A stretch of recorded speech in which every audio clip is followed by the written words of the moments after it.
All right. Well, hello, everyone, and welcome to Transformative Methods, taking steps to abolish punitive justice within the movement. I'm Jen. I also go by Dog.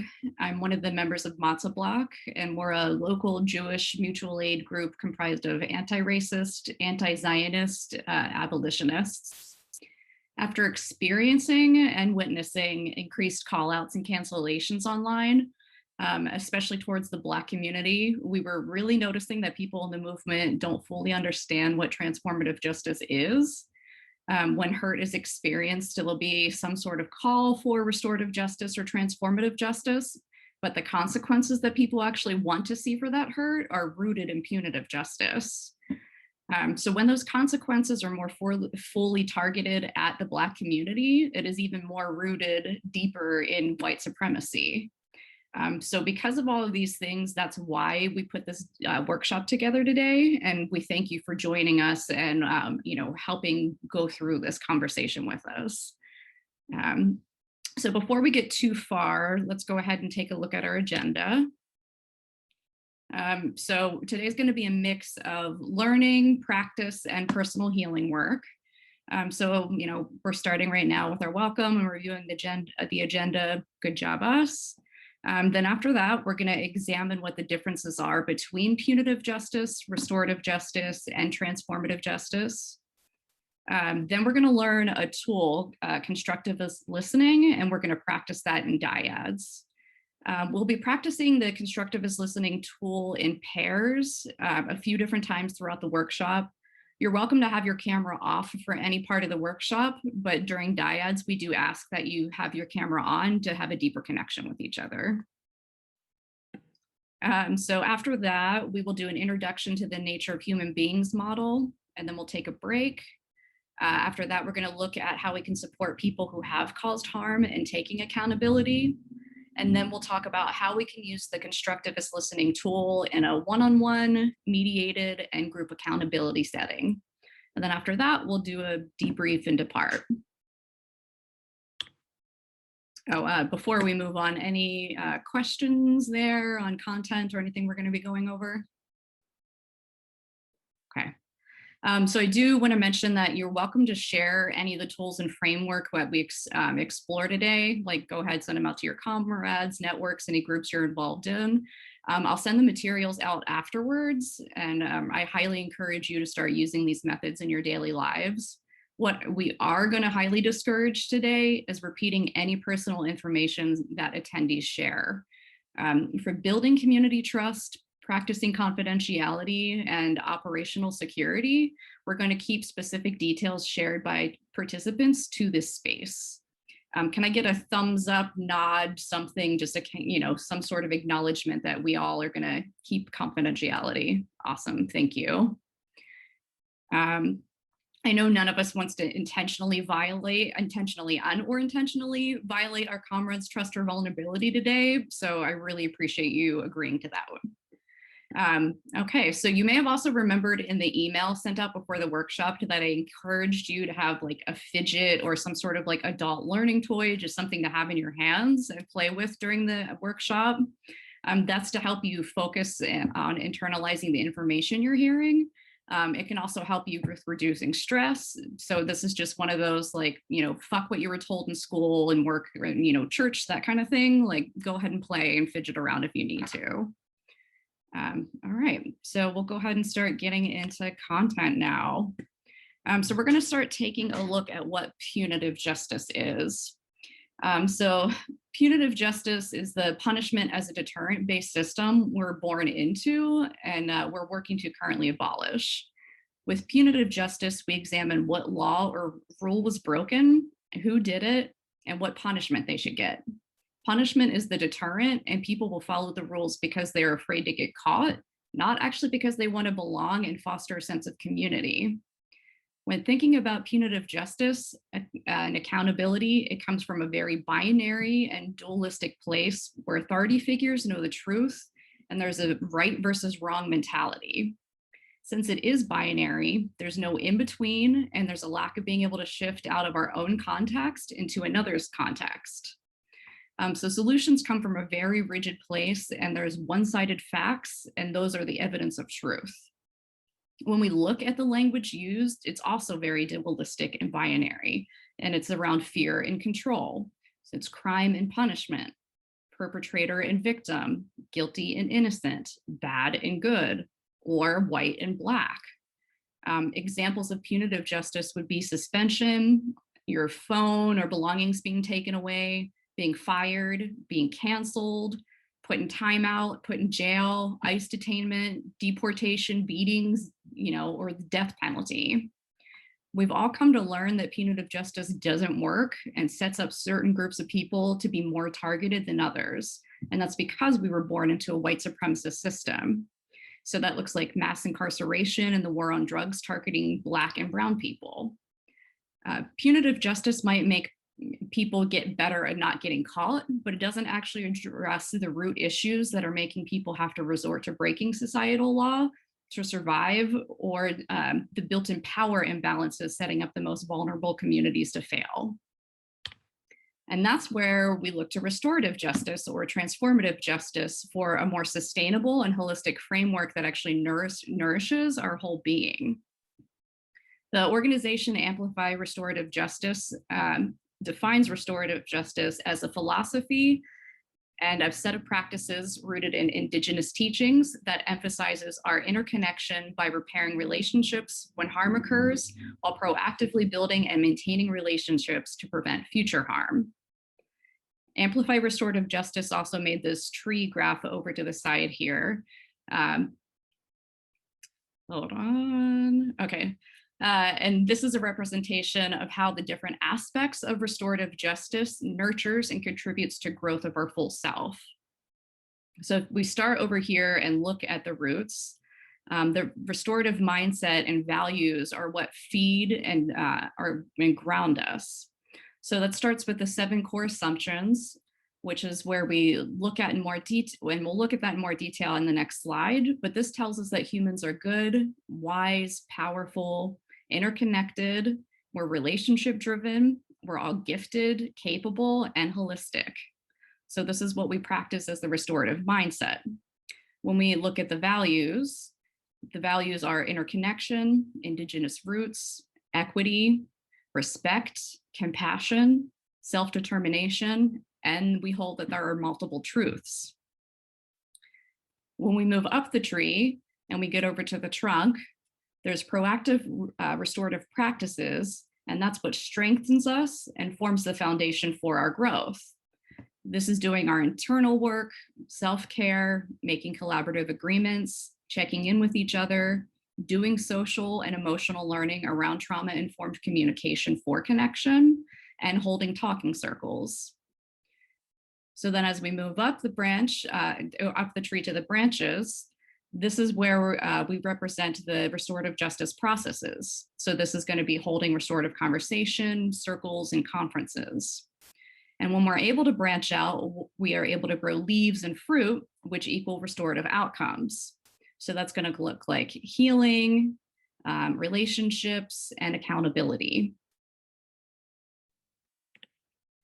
So the 7 core assumptions that were excerpted from Heart of Hope and Circle Forward by Carolyn Boyes Watson and Kay Pranis builds on Indigenous teachings and our wisdom traditions. So that's the first one is being the true self of everyone is good, wise, and powerful. The world is profoundly interconnected. All human beings have a deep desire to be in a good relationship. All human beings have gifts, and everyone is needed for what they bring. Everything we need to make positive change is already here. Human beings are holistic, and we need practices to build habits of living for the core self. So when we look at restorative justice as a whole, we see it does nurture ourselves and the community, and it can be applied to a transformative justice framework. And when a lot of us hear the term restorative justice and transformative justice, we think they're the same thing or interchangeable. I used to be one of those people. And while the restorative justice model should also play into our transformative justice lifestyle, there's one major difference, And that's that restorative justice includes the state, and transformative justice always excludes the state. Restorative justice activists will work in partnership with police or state-run programs and sometimes have listening sessions that include the police. So as abolitionists, transformative justice is what we're reaching for. We understand that the state doesn't play by the same rules as us and is rooted in white supremacist and oppressive framework. And with the state, oppression is encouraged, rewarded, and enforced by institutional systems. So while it's a nice idea that we could work in harmony with the state, we're only setting ourselves up for further harm by dedicating more of our energy to the systems that are unwilling to change at their core. So transformative justice lets us examine how we can create our own systems to change hurtful patterns and that we've collectively developed in response to the hurts embedded by the state. So to give us a more robust understanding of what transformative justice is, we're going to watch a short video from the Bernard Center for Research on Women. The video will also start with another brief review of punitive and restorative justice before getting into the aspects of transformative justice. And we're watching a video so you can hear different perspectives from people doing justice and trauma-based work on a constant basis. This way you can hear from some voices of color. And I also want to model for you that it's okay to be someone who doesn't have all the answers, and that it's okay to point others to people who do have more information or more practice. So again, I'll send out the links to any of the videos we watched today. And this entire series of transformative justice videos is incredibly useful and worth watching to get a full understanding of what transformative justice framework looks like and how you can more effectively show up for the community. So after this video is over, we'll just do a quick debrief where people can speak up about a few questions around the video, and then we'll move on to what the constructivist listening tool is. So let's go ahead and get the video going. So when I'm trying to explain transformative justice to people, I usually back away from, I don't go straight at, okay, this is transformative justice. I usually actually go back to punitive justice. I start out with like what we're used to and what we've been socialized into is punitive justice. And then I ask people, if I'm in a room full of people, even in a room full of friends, I'll be like, how many of you grew up in an experience where you were punished when harm happened? And I give examples. You were expelled, you were put in detention, you suspension, you put on timeout. But the main move was you're removed from community in some way because you've done harm. And people are like, oh yeah, everyone either has that experience or they were part of spaces where they saw that experience. And then I'm like, we grow that up so that then you go into prison or you get the death penalty or you get canceled from your community, right? It's the same process. So we live in this, that's what we're swimming in. And then I talk about restorative justice as a steps in the right direction, right? It's like harm has happened. How do we restore ourselves back to that relationship that existed before the harm happened? So I'm like, someone stole your purse, you get an apology, they do some community service. Hopefully we return to like where we were. But for me, I always say that doesn't go far enough because if the original conditions were unjust, then returning to those original conditions is not actually justice, right? You're just going to have someone who's like, great, now I returned everything to you. I still don't have anything and I'm still hungry and I still need something. I'm like, so we need to go further. So to me, transformative justice, the first aspect of it is that it goes all the way down to the root system of the harm and says, how do we change, heal, transform, pull this up? What do we need to do at the root system so that this harm is no longer possible? Like what we're trying to do is stop this harm from ever being possible again. And then how do we understand that the state is so committed to punitive justice? So the state is not going to be able to engage in transformative justice with us. So we don't go to the state to do this kind of deep work. And then how do we turn towards each other to hold this space? And in that turning to each other, we have to say, I believe you can transform. The bare bones way I describe transformative justice to just anybody that I meet randomly is that it's a way of responding to violence and harm without creating more violence and harm. That's bare bones. What would it look like to respond to harm in a way that doesn't create more trauma, more pain, more harm? And then after that, I would also say the way that I talk about it is that it is a way to respond to violence within our own communities, which feels really important. So it's not this kind of missionary thing in a way that doesn't rely on violence in state and oppressive systems. So things like police, prisons, the criminal legal system, the court system, ICE, the foster care system. And it also doesn't rely on normalized violence and systemic violence, like reinforcing harmful gender norms or vigilantism, but that it also, most importantly, helps to create and cultivate the very things that we know help to prevent violence. So things like resilience, safety, healing, connection, all of those things. The way that I usually describe transformative justice is addressing harm, but also understanding why that harm happened and addressing the underlying dynamics that created conditions for this harm to happen in the first place. And so it's not just addressing the harm between two or more people, but addressing the conditions of the community that allowed for that to be normal. Transformative justice asks us not only about accountability for the individual, for the harm that's been caused, but to think more largely about how all of us may have contributed or are contributing or part of these systems that create the harm that we're trying to address. It distributes the culpability a little bit, which isn't to say, again, that it's even, but everyone holds some amount. Everyone holds some amount. You know, what environment enabled the silencing to go on such that this pattern was able to continue until a crisis? You know, what allowed things to escalate? What were the subtle hints around male supremacy and sexism and white supremacy or different forms of class power that gave people hidden messages that this was acceptable, or that we're not going to intervene, or that it's not of a scale yet that we're going to intervene and say something now to cut it out or to transform, waiting till things get to a point of crisis?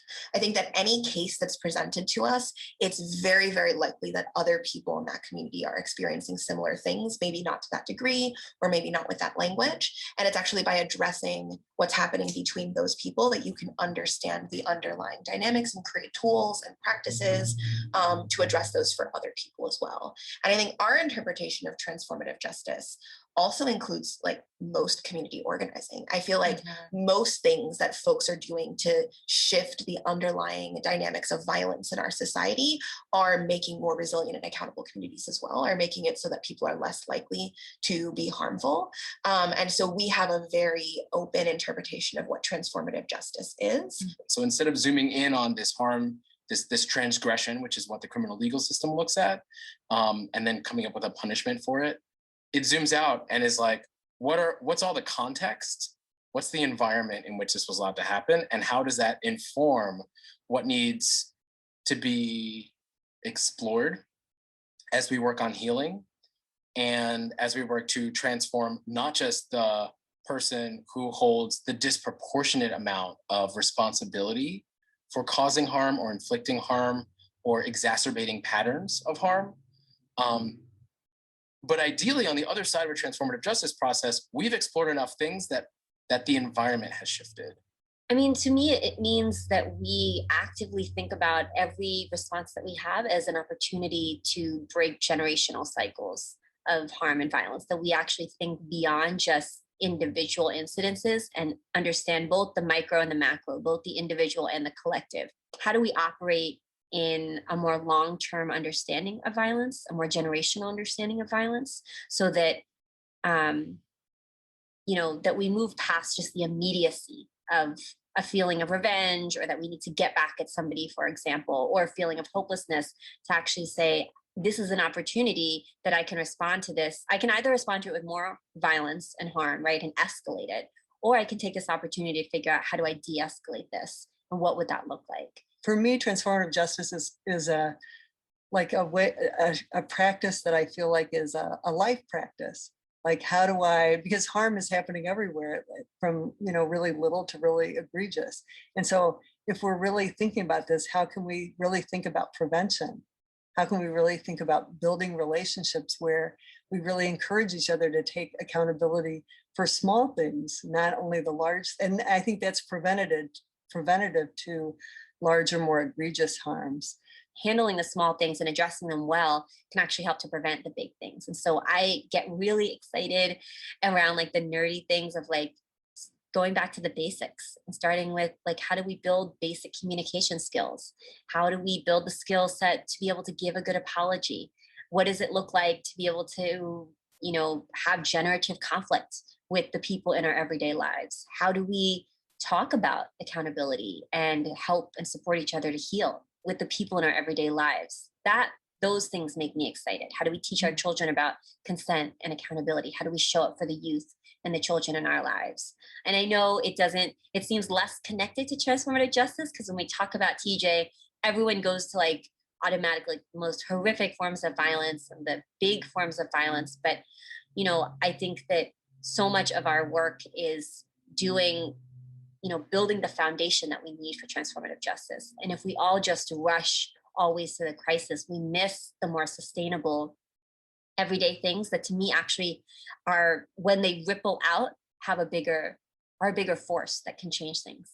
Transformative justice is just the things we do to support each other to survive in this world, from the small things to the big things, like what we do for the people in our communities to help us survive violence. And I think of it as, so transformative justice as both about how we prevent violence, how we intervene in violence, and then how we support each other in the aftermath of violence through healing or accountability, or both.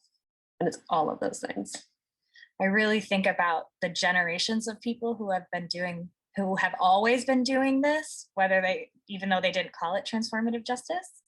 And I just want to lift up all the work of immigrants, queer people of color, disabled folks, sex workers, the people who have never been able to rely on folks outside of their communities. What I want people to hear when they hear TJ is that this is a set of practices that happens outside of the state. So this is not something that you can take into schools. I want people to take the values into schools, or I want people to take the values into broader institutional work. And those values are around ending prisons and around transforming our understanding of accountability and disconnecting the idea of punishment and justice. But I want people to know that TJ has to happen outside the state. It is not something that we can just turn into another systemic response.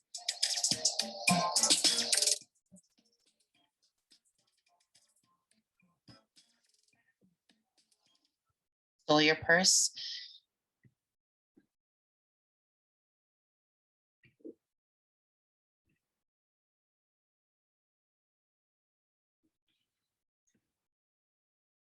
All right, well, hopefully you all enjoyed that video as much as I did the first time I watched it. I just found it gave me a really good understanding of what transformative justice is from all aspects. And so we're going to give everyone else a chance to speak a little bit about what that video meant for them. So we're going to do some quick popcorn responses as a debrief. And this is where a few of you will take turns sharing answers to the questions I ask. And this is where you can feel free to unmute yourself and just speak up and take turns if you have an answer you want to share. All right, so now that we have a better understanding of transformative justice and what that is, we're going to hold that mindset with us as we practice tools and look at the effects of institutionalized oppression together over the next couple hours and as we continue on into our agenda. So this constructivist listening tool that we're going to learn about next, this tool is one of many that works within a transformative justice framework. It teaches us to be a better listener while also getting to nurture ourselves during our turn as the speaker. So one of the things about oppression is that it colludes with isolation. And if we feel like we're the only one experiencing something, we feel like it's an individual problem and we aren't going to recognize it as a systematic issue that needs to be addressed. And a systematic issue is something that's bigger than any of us. And the system that has set us up to internalize our failings and frustrations, and that's why we feel this way. So when we get a chance to connect with each other and share our stories, it undermines the effectiveness of systematic oppression and breaks that isolation. So the definition of constructivist listening is that it's a timed, confidential listening activity where the speaker and listeners have the same amount of uninterrupted time in each role. The speakers and listeners will take turns, and each speaker gets the same amount of time as any other speaker. So one of the things that makes this tool that we're learning today radical is that anybody can learn it, teach it, and benefit from it. You don't have to be a professor or a therapist or go through years of paid learning to be able to know how to do this. I'm a high school graduate with continuing education credits, and all of us can use this and share it. And being that everyone gets equal time, this is a quality tool, and it can be incorporated as into meetings to make a more equity-based meeting process. So let's take a look at what we need for constructivist listening. So first thing you're going to need is a countdown timer, because everybody is getting equal time. So we'll use a countdown timer because if you're looking at a watch and tracking time, then you're not giving the speaker undivided attention. And if you're using like a count up timer, then you're still having to check something to see when time is up. So most of our phones offer, these kinds of countdown timers, or you can download a free app. If you don't have access to that, there's like microwave kitchen clocks, that kind of thing. Next thing you need is uninterrupted time. So uninterrupted time means that you're not getting like phone calls. People aren't coming into the room with you while you're having a confidential talking session. And the thing that's really important is like, so that way it's like you're both getting equal time and none of it is interrupted. Like I said, like you're not getting delivery, that kind of thing. So if you realistically, you're only going to have 5 minutes of uninterrupted time to split between the two of you, then that's all you split between the two of you. Each person gets 2.5 minutes. So the next thing that you need is a designated speaker.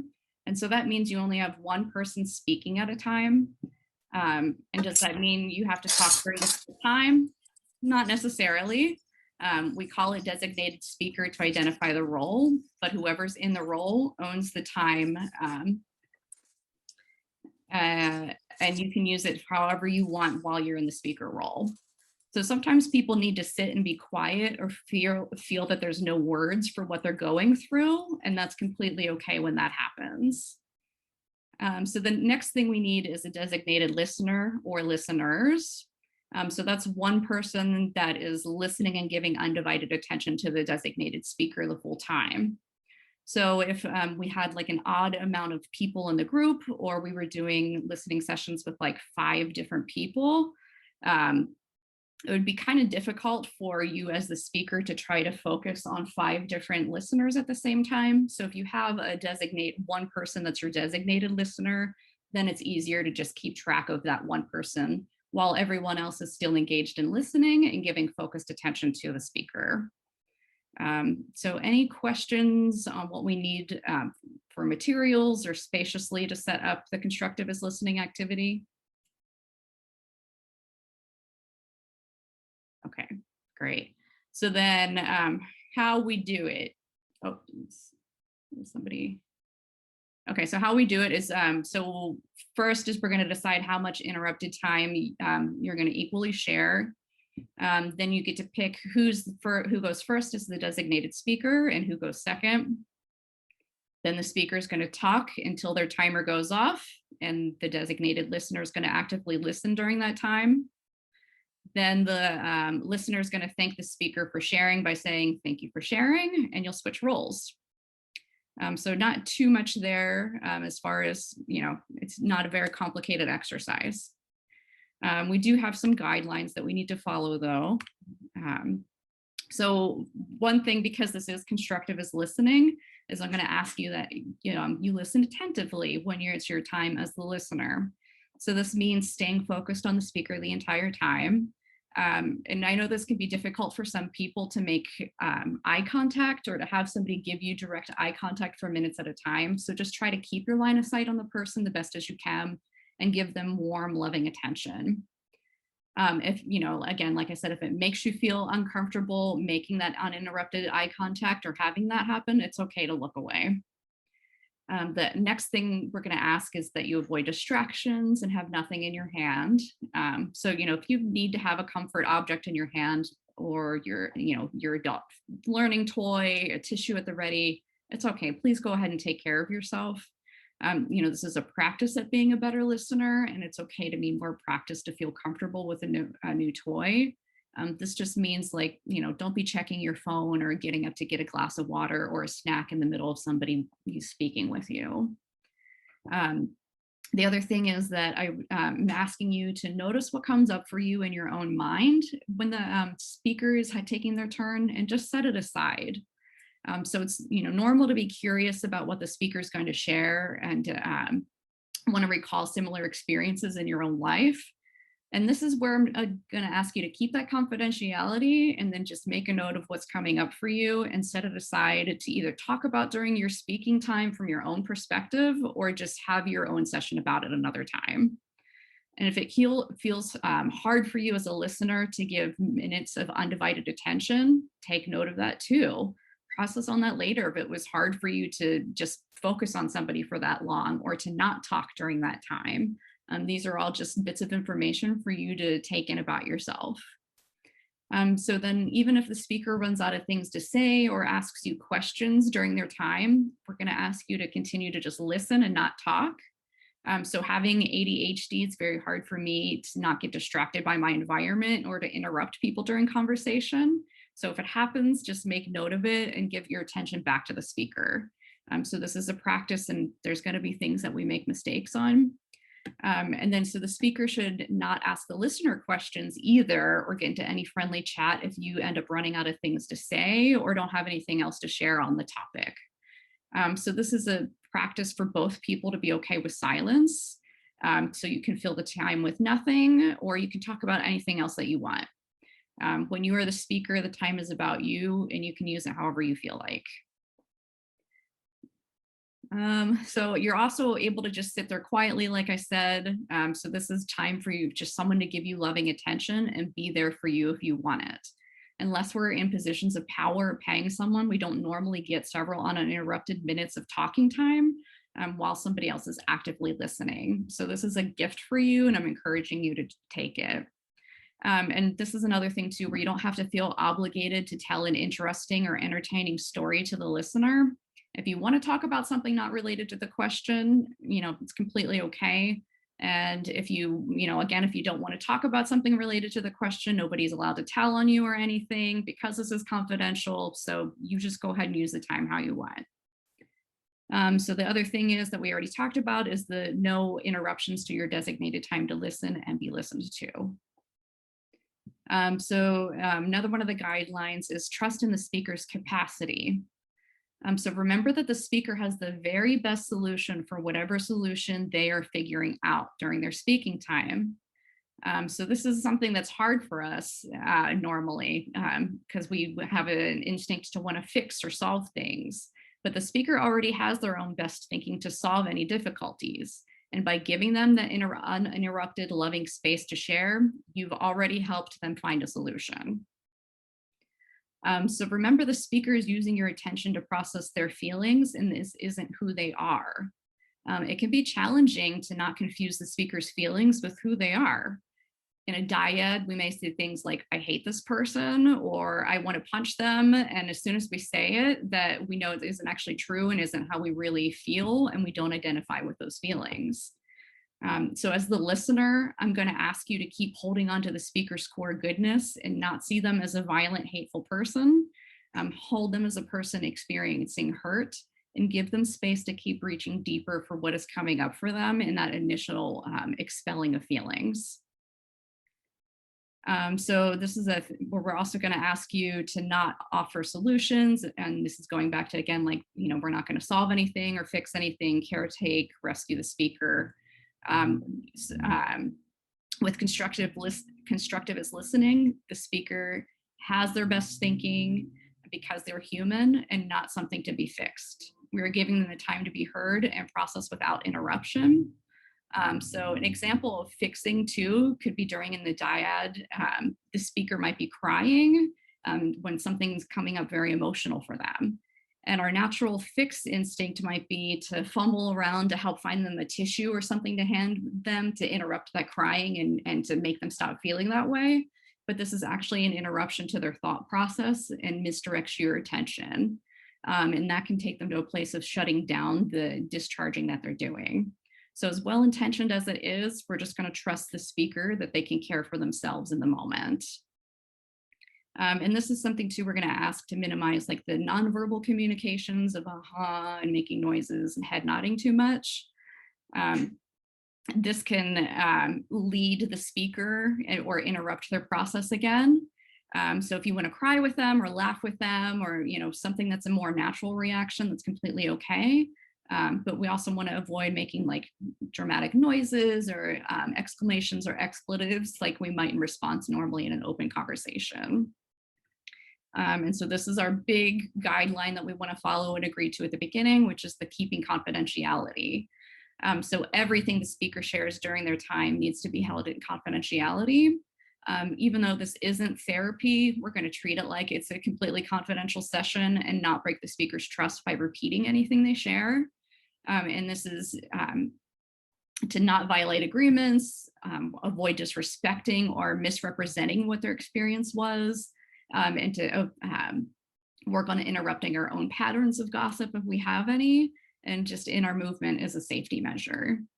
So we want to make sure we're treating the content that is shared with us as sacred and as a gift to build trust.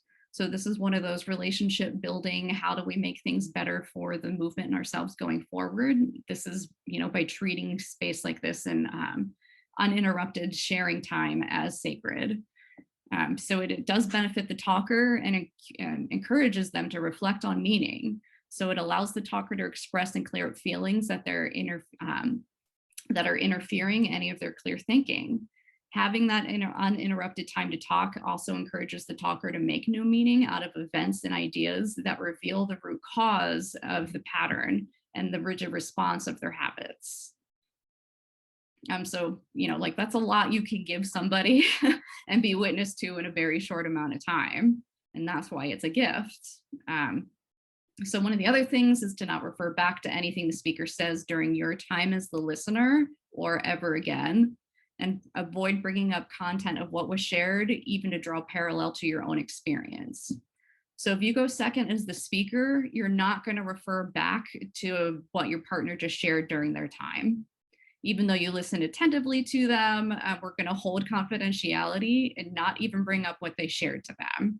If you need to discharge on something similar or it feels compelling to share your own experience, that's okay. But you want to do it from your own experience and not reference when you said that thing. So, when you do it, just try to avoid bringing up what the other speaker shared. The last thing is that we don't want to, no questions or comments about what was shared during the dyad, the speaking session, or after the time. So if at the end of the meeting or during break, you get curious, and so this is an exception.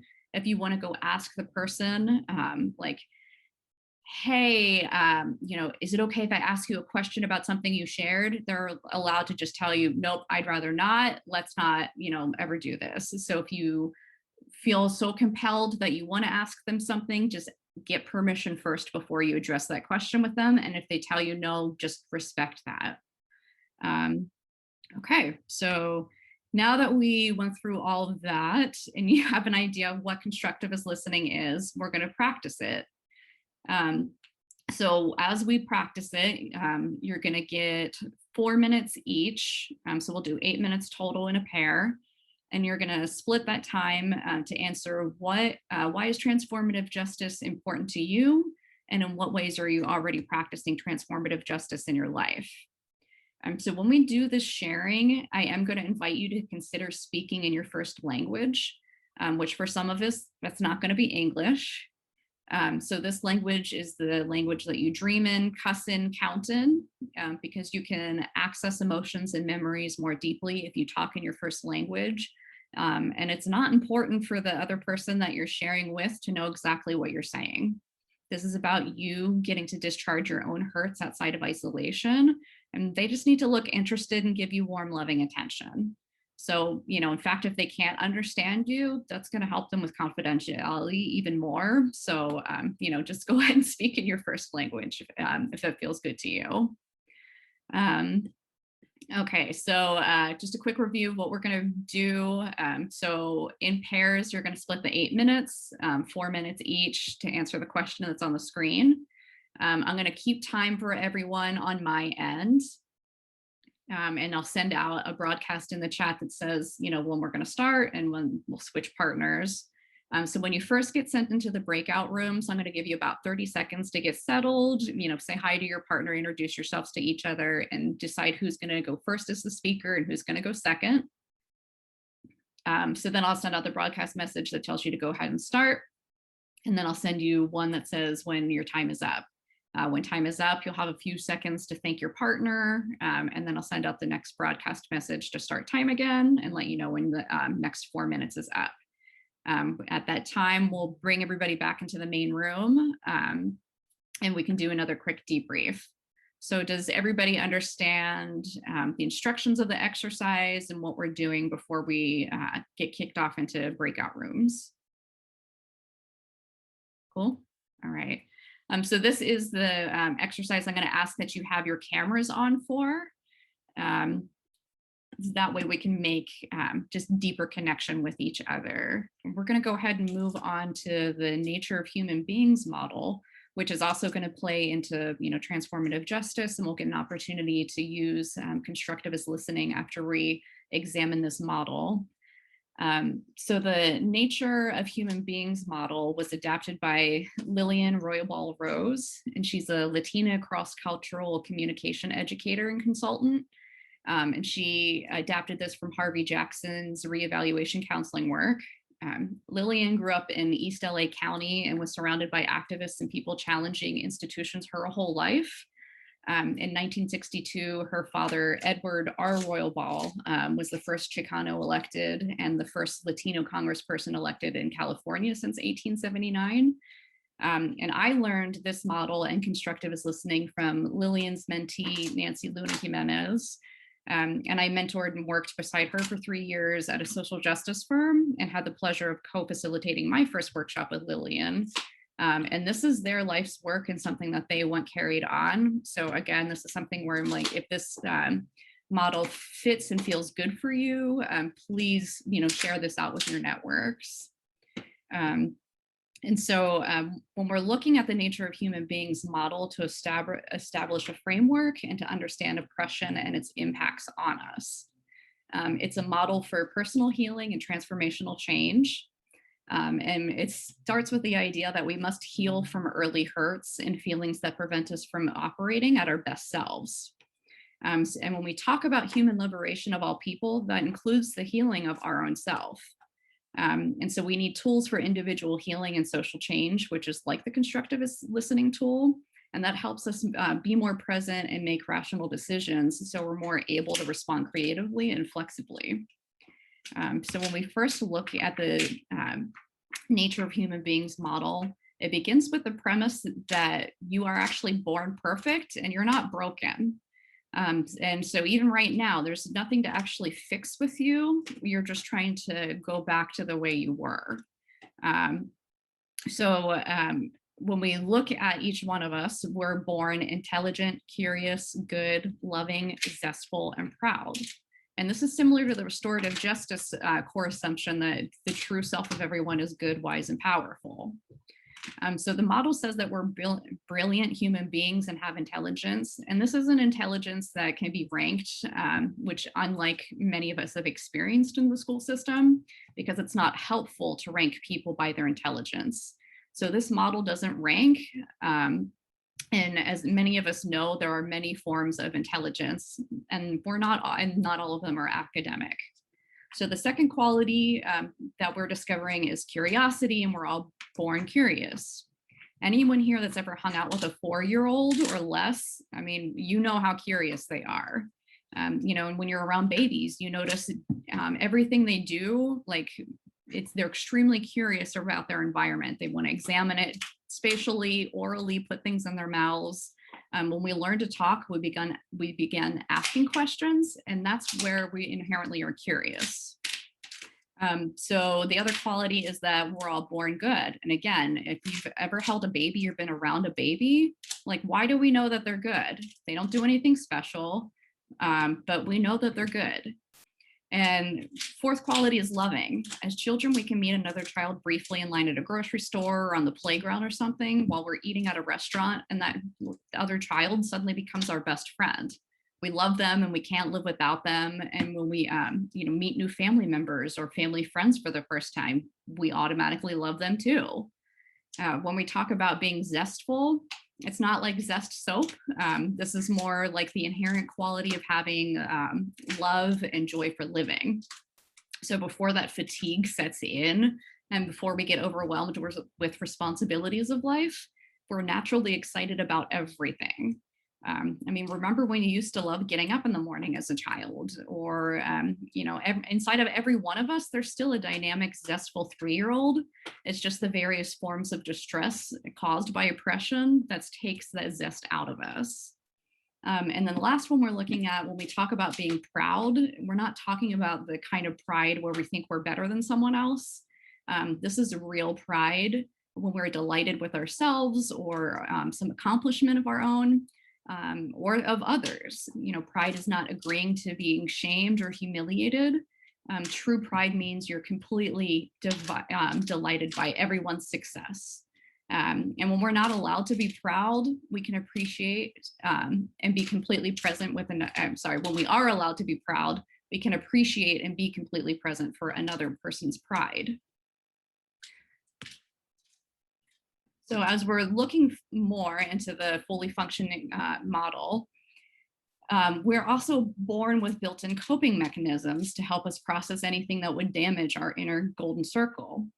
So this is the spontaneous, inherent human capacity to heal from stressful experiences through laughter, crying, yawning, shaking, sweating, and non-repetitive, uninterrupted talking. And this is what allows us as humans to reclaim our full, intelligent, loving, zestful, empowered selves. So laughter, Norman Cousins' research on humor in cancer patients shows that patients who were shown funny movies while receiving chemotherapy had fewer side effects than the control groups who didn't. When we look at crying, crying is a discharge for yearning, sadness, and anger. Anger is often a cover for grief. And in this model, we would say we are grieving for what is lost. And again, we look at research on tears by Dr. Fry showed that tears from emotional healing have an additional enzyme in them that actually helps to boost the immune system and kills cancer cells. So when you laugh so hard you cry, those tears have the highest concentration of that enzyme. Dr. Fry also hypothesized that women live longer than men because of sexism and that they're not encouraged to cry or share emotion. So yawning, this is another one where when we're overstimulated or have a heavy heart or are bored, we will yawn. You may have noticed when you're around dogs, they'll yawn when they're upset or stressed out about something, or they might shake their whole bodies after being scared of something.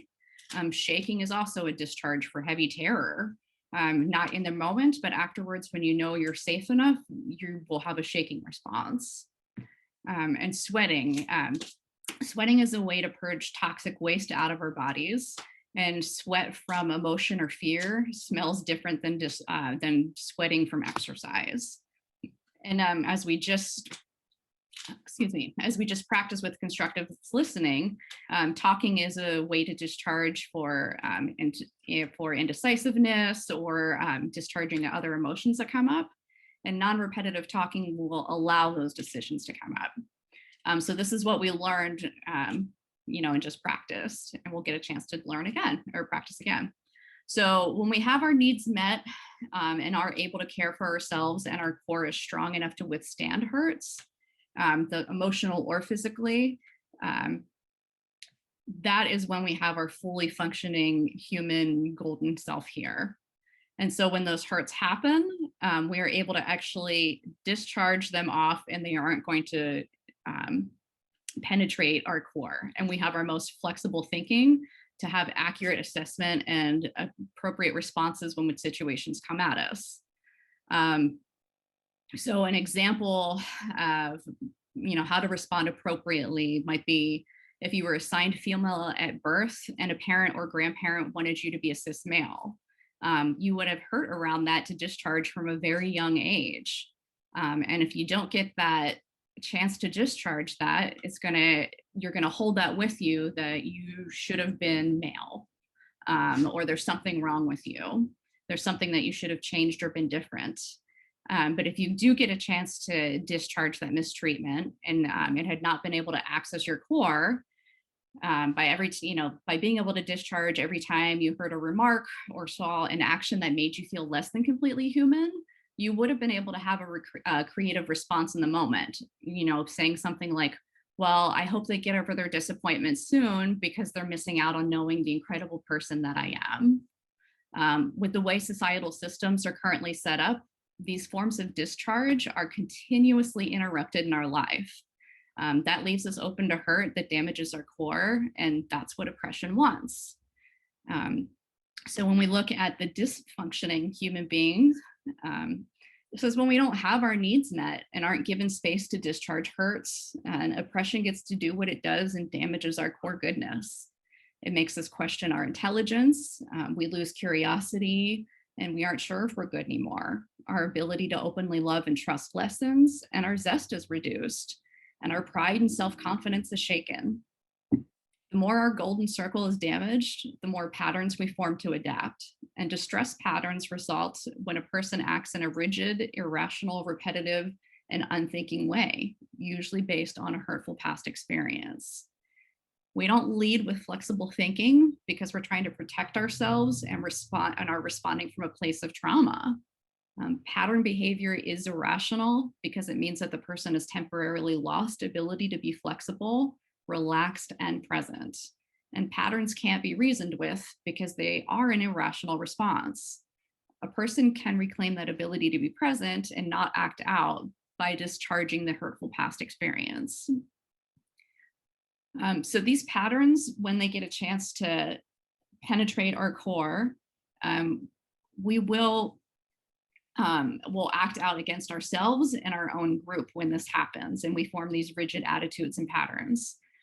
And acting against ourselves is like in the form of addiction, self-destructive behaviors, self-hating attitudes. Acting out against our own group is called internalized oppression. And when we're presented with a situation that is similar enough to a past distressing situation, your old patterns will be restimulated. And this is where it brings you back to the feeling of the same feelings of distress and sometimes the same actions from the past that you experienced. And so when we have restimulation and you're being reminded of the hurtful experience, this leads a person to act out of that distress and out of those distress recordings as if they were actually in the past situation currently. And restimulation often happens without awareness or without the individual realizing that they have been restimulated. Restimulation is not about the other person or their actions, however inappropriate. If it weren't for our earlier undischarged hurts that make us vulnerable to being restimulated, we'd know the appropriate thing to say or action to take. Because undischarged restimulation penetrates hurt and continues the oppressive cycle of cutting your own golden core and others. So let's talk a little bit more about institutional oppression too. So institutional oppression is the systematic mistreatment of a group of people by society and or another group of people who serves as agents of the society. So oppression involves groups and society level mistreatment. It's not an individual act towards another individual. And oppression is not inevitable or inherent in human beings or in human relationships or in society. The internalized oppression is when the group that's targeted by institutional oppression believes the stereotypes about their group and that is perpetuated by dominant culture are true. So every target group has internalized oppression, whether conscious or subconscious, that can be illuminated and discharged. So some examples of internalized oppression might include women gossiping about other women, young people believing that they're not smart or telling on or blaming each other, group members making discouraging remarks about or hurting members of their own group, ranking who's more authentic, recent immigrants voting on anti-immigrant legislation, women competing with other women based on appearance, again, where it's like what percentage of you and your ethnicity, there's all kinds of things where we're taught to rank each other. And individuals and whole groups who have been oppressed rehearse the oppression that has been directed at them and at people or other groups who have less power than them. And then they thereby become oppressive themselves. So this would be like parents shaming or neglecting children, former workers who join management and mistreat workers in the same way that they were mistreated. Like former European immigrants of their descendants who lost European languages, promoting English-only legislation. So institutional oppression is reinforced by societal institutions and maintains an imbalance of social and economic power. And white supremacist and fascist society doesn't support our body's normal functioning and processing to discharge systematic hurt. It wants us to be oppressing each other, and it wants us to be feeling oppressed ourselves and stay there. So this is where it interrupts our body's natural ability to heal ourselves. So laughter, as a child, if there was a tense situation and you burst out into nervous laughter, the adults who would look at you and say, what is there to laugh about? Or wipe that smirk off your face, or I'll wipe it off for you. Crying, it can be seen as a sign of weakness. You hear messaging like, don't be a crybaby, don't cry, I'll give you something to cry about. Or how boys and men are told, don't cry, don't be a girl, only girls cry. So when boys do cry, it becomes an identity crisis, and instead they shut down.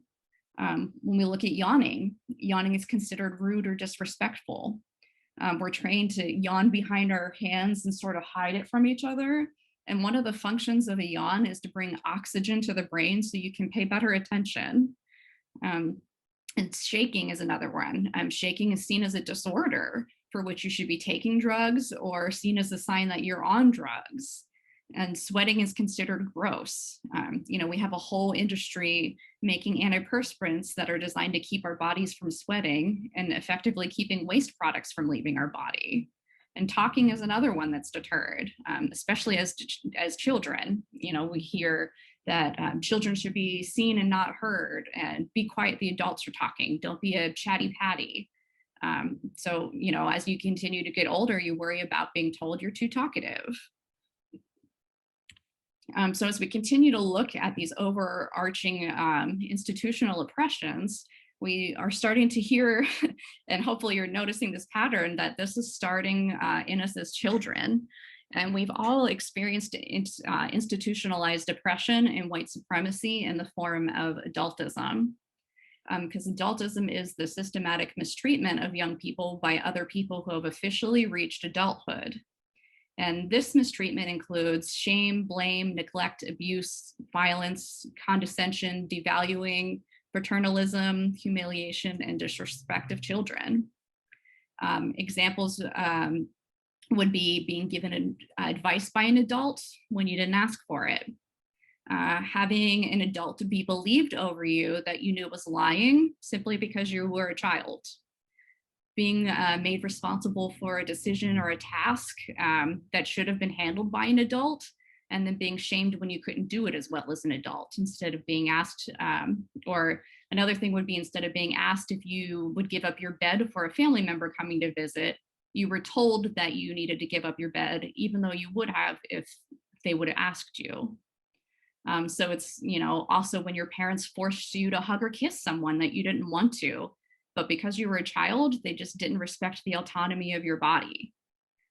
And the excuse for young people's oppression is that you're of smaller size, lesser physical strength, you don't have you have a relative lack of information as compared to older people, and you're supposed to depend on older people for your care. And while young people are completely powerful, these conditions make them very vulnerable to the installation of patterns and powerlessness and submission. And so the oppression of young people ends up serving as the training ground to prepare people for all other forms of oppression. And it's through adultism and the imposition of these distress patterns that all young people have been conditioned into acting out both roles of the oppressed and the oppressor. Adultism is that early message that you're less than completely human, and it's usually very subtle. It's tricky to talk about because when we're talking about this, we're talking about our parents and our caregivers. And, you know, this is not about our parents' actions. It's about the system that sets up our parents and our caregivers. Everybody gets hurt, which leads to internalized oppression and pattern behavior directed towards ourselves or others as a result. And when we look at marginalized groups due to racism, xenophobia, classism, capitalism, and other institutionalized oppression, the marginalized groups are set up for exposing their children to even more adultism. Think about an immigrant family who needs their young child to act as a translator between their parents and a lawyer, and the pressure that child feels translating information that they don't understand, but know what it could mean for their family if they say something wrong or misrepresent something wrong. Or think about the Black children who have to be taught at an early age that could be subjected to violence and ridicule for the skin color if they don't act a certain way. And even if they still act that way, they could be killed or have some sort of violence carried out against them.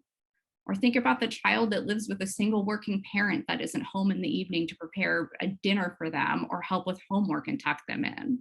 This is why we need our community to stick together and commit to a transformative justice system outside of the state. We need to continue building mutual aid networks and figure out how to separate ourselves from punitive justice practices used against us starting at a very young age. If we can step back and examine the adults in our lives and why they responded the way that they did, it was because they were taught to hurt by growing up in a white supremacist and punitive justice system. And I want to just say, any parents in this workshop, you all are amazing and you've responded to life in the best way you could have at the time for who you were. And that goes for all of us. We have been set up and we're actively working to perpetuate less hurt and oppression than we were raised with. And so I just want to recognize that in all of us. And then next thing I want to just touch on as we're looking at oppression is that oppression is organized against any subgroup in society that distinguishes itself and separates one group from another in any way. And this is around gender, socioeconomic, age, skin color, race, disability, language, legal status, dialects or accents, education, occupation, size, sexual orientation, religion, and so many other ways. One of the things Lillian used to say is in order to gain a workable perspective on oppression, we must be able to separate the person from the pattern or the behavior, separate thinking, feeling, and intuition from re-stimulation, and separate culture from oppression. This is why we learned about the nature of human beings model, to understand each other's core goodness and remember when we are hurtful or rigid, it's in response to oppressions and hurts previously experienced. Constructivist listening is a discharge tool that gives us safe space to go through the feelings of heartbreak, grief, rejection, embarrassment, anger, and violation experienced when we are hurt. Oppression perpetuates within society because human beings have undischarged hurt, and the result is the distress recording and the patterns of greed, entitlement, fear, and violence, which becomes the basis for oppressive policies and practices. The past hurts that left the residue on us, that is what perpetuates the oppression and continues on. Sorry. And so because oppression perpetuates within society, and we are human beings that have this undischarged hurt, there was, okay, so agree, Pastor, excuse me, sorry, happened to all of us. So now this is where when we do the discharge, we can clean that up and we can interrupt it from persisting on. So the discouragement that you feel towards your work or making systematic change or towards others, this isn't discouragement about what's happening currently in the moment. this is actually the accumulated effect of discouragement over time and from a long time ago. Because I mean, honestly, how could we feel anything about hopeful for the future when it hasn't been written yet? Yet most of us anticipate that there's discouragement and barriers from our past when we envision what the future could look like and what is ahead for us. And that's the place where the system gets into our minds, and this is where we'll self-fulfill. And you know, it knows how to trigger us and trigger us into feeling that we're in a place of being better than or less than. And it's the place of feeling hopeless or burnt out. It knows how to run that systematically within us. And then when you look around and you see others feeling discouraged, and if you think, well, if they're discouraged and I'm feeling it too, this must be the real thing. And there isn't a widely followed perspective outside of the system to give you a window into what is truly a human experience of real hope. And this is where we get to build that for each other. You know, because no system is bigger than you or more powerful and more brilliant than the minds gathered today in this space or in our movement. And if we have clarity into how you want to destabilize the racism, classism, and institutional oppressions that our community is facing, we do have the power to do it together and debunk a system that wants us separated.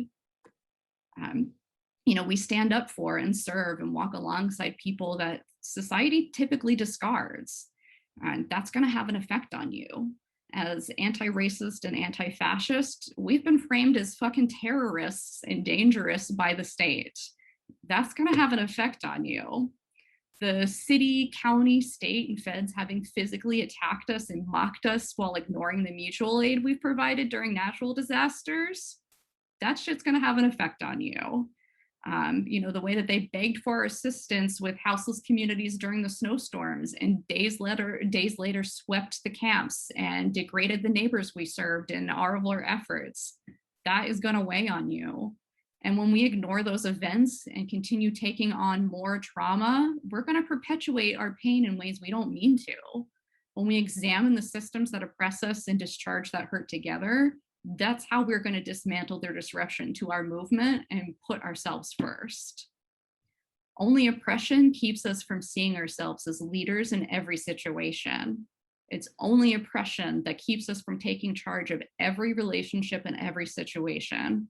And it's only oppression that keeps us believing we are powerless to affect real change.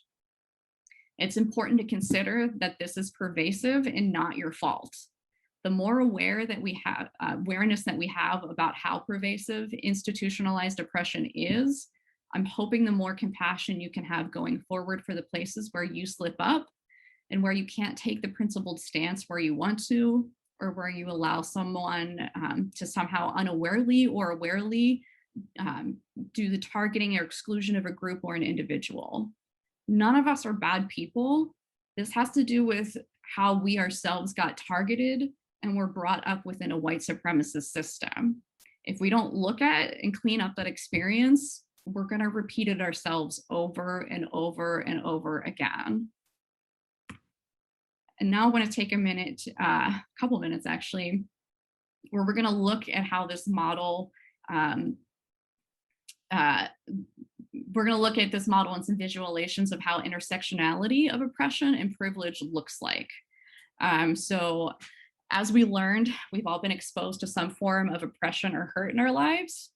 So when someone comes from a more privileged background with less barriers and is primarily a non-target, they're going to be carrying around less trauma and hurt.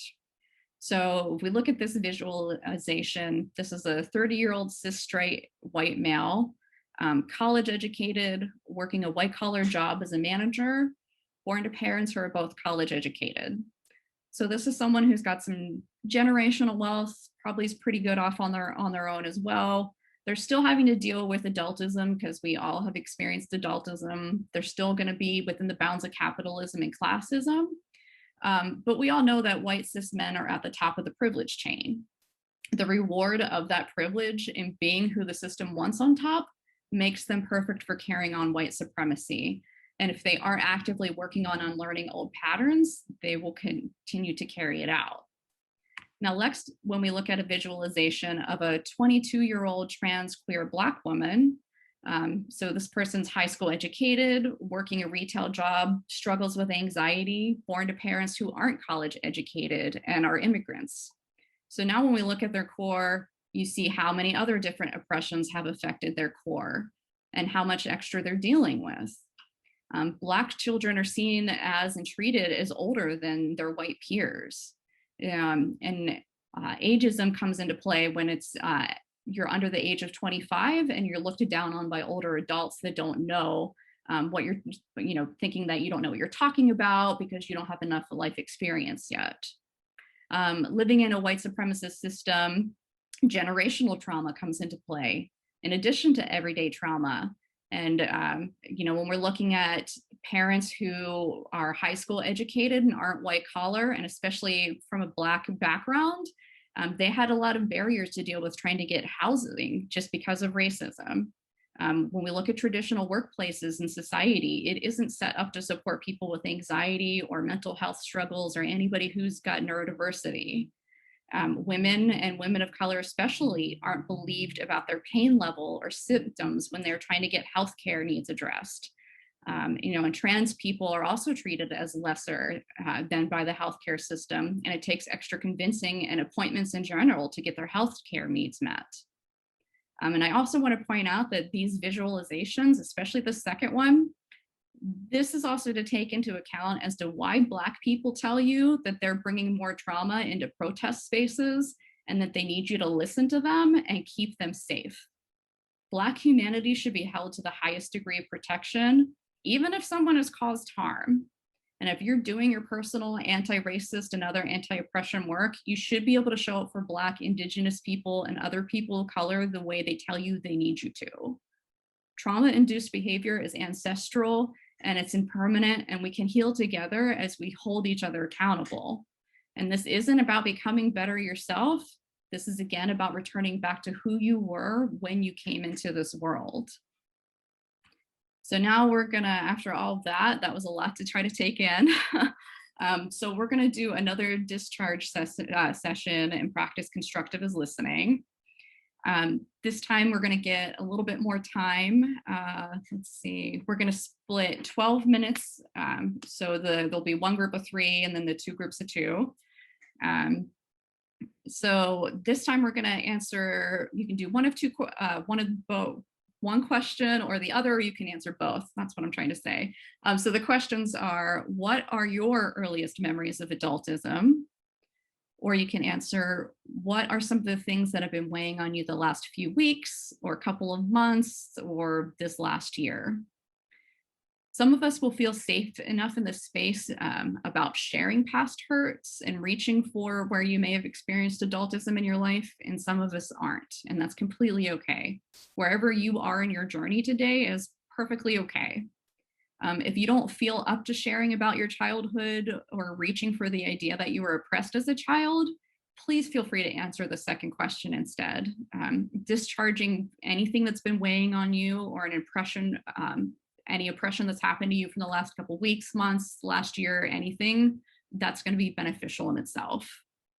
So when we get back from doing this dyad, we are going to go ahead and take a break. But I'd like you to please come back to the room first, just so we can come together before we take that break.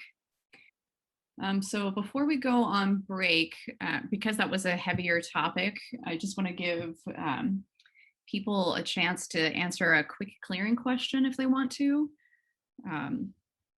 A clearing question can just be a way to draw our attention back to the current environment we're in and redirect your nervous system to go back to being calm again, since we were talking about things that are that can be restimulating. So is there anybody who wants to volunteer to answer a quick random question? All right. So if someone gave you a basket with 3 puppies in it, what would you name them?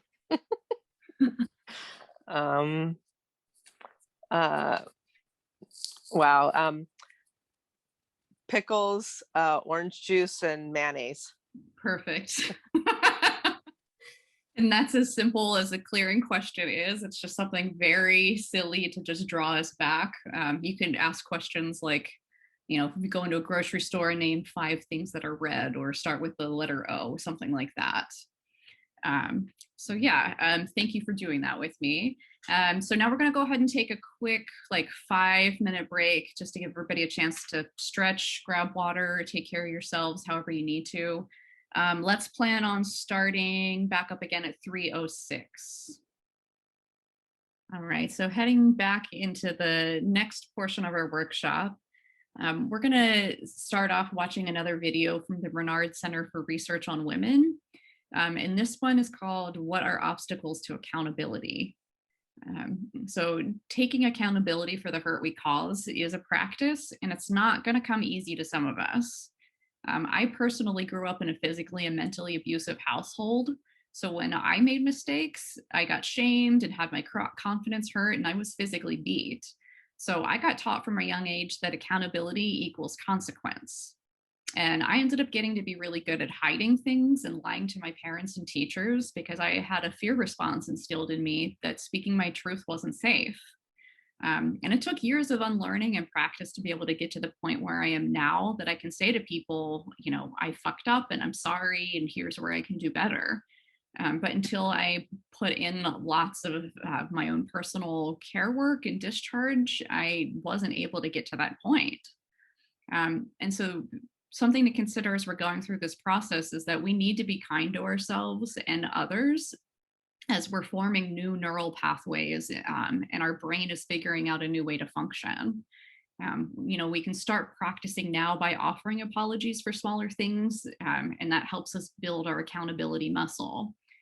So this would have been if, like, I would have forgot to send the agenda and the workshop link out ahead of time. You know, instead of waiting for somebody to ask for that, I could say up front, oops, sorry, everyone, I messed up and I didn't get the materials out that I said I would ahead of time. You know, I missed our deadline, but here it is now. We can also ask questions to help practice with holding people accountable in lower level situations.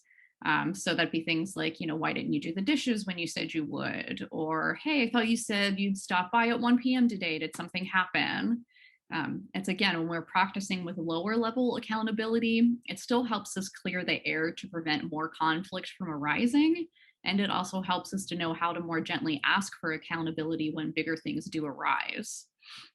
So as we practice, if you have a moment where you hear yourself starting to stray away from accountability, just stop and check in with yourself. You know, ask some of those questions like, why does it feel so hard for me in the moment to say I've caused harm? Where in my life was I not able to share my truth? Or what prevented me from being able to ask this person why they acted that way? And then this is when you could go find a dyad buddy for yourself and start reaching for those answers, and answering some of those questions yourself. So we're going to pause there and go ahead and watch the video. So yeah, let's go ahead and get started on that.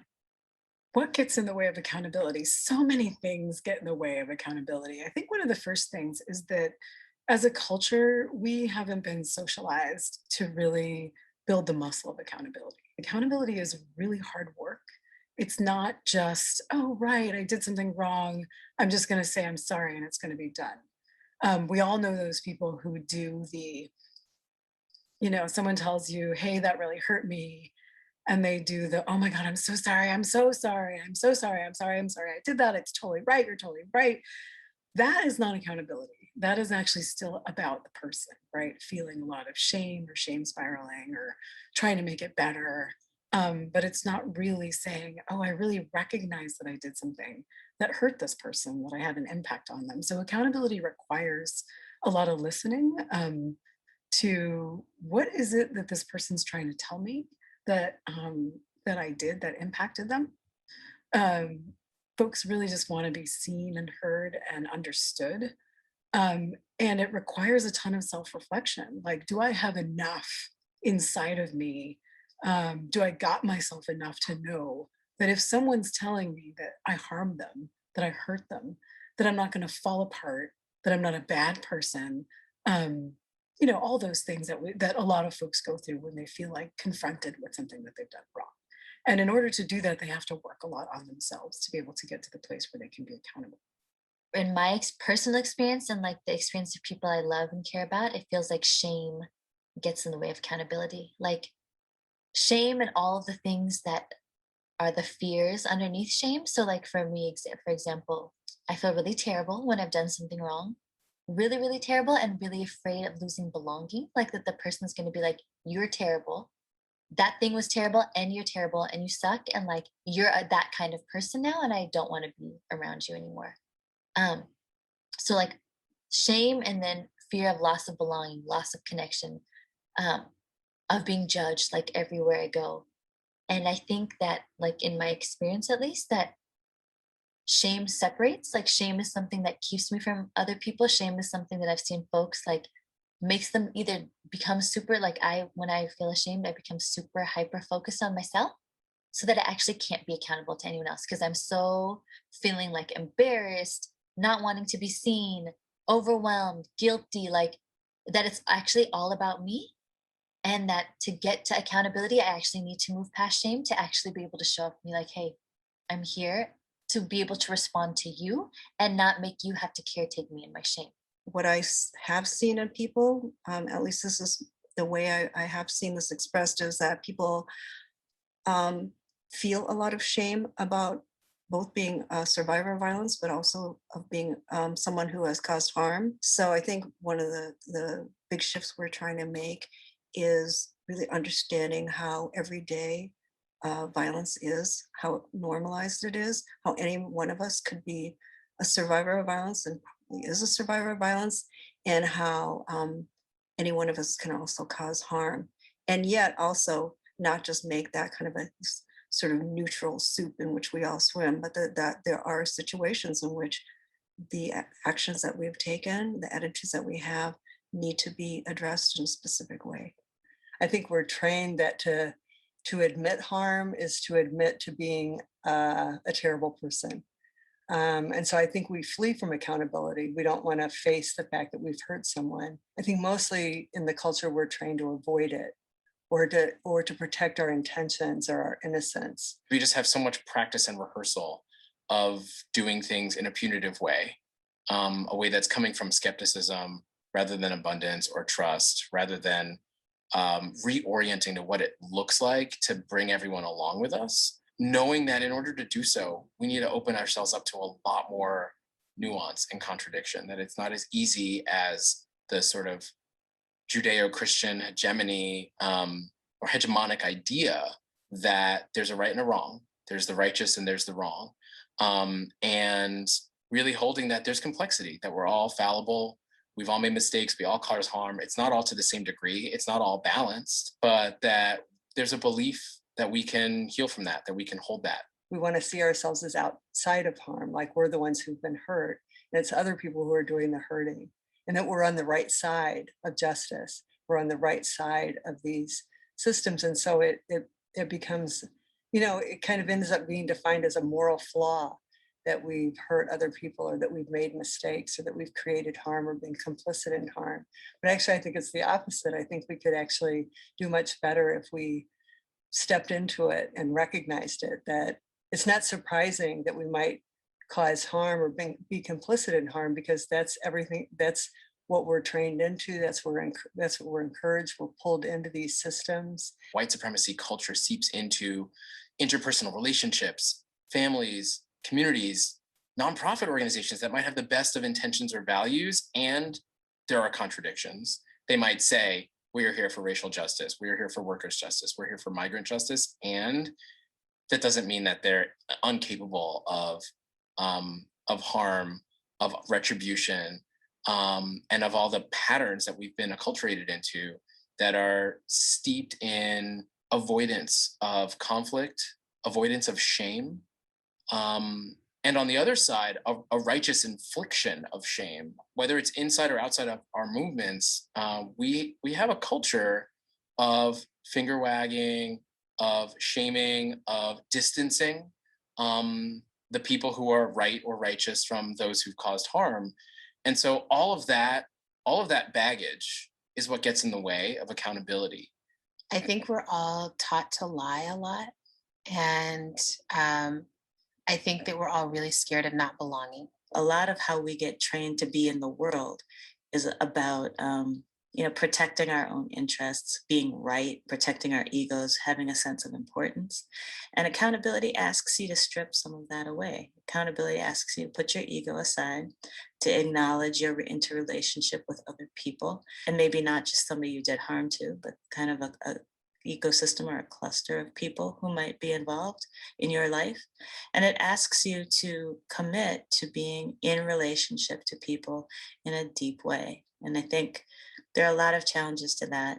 Some of that is the individualism that I talked about.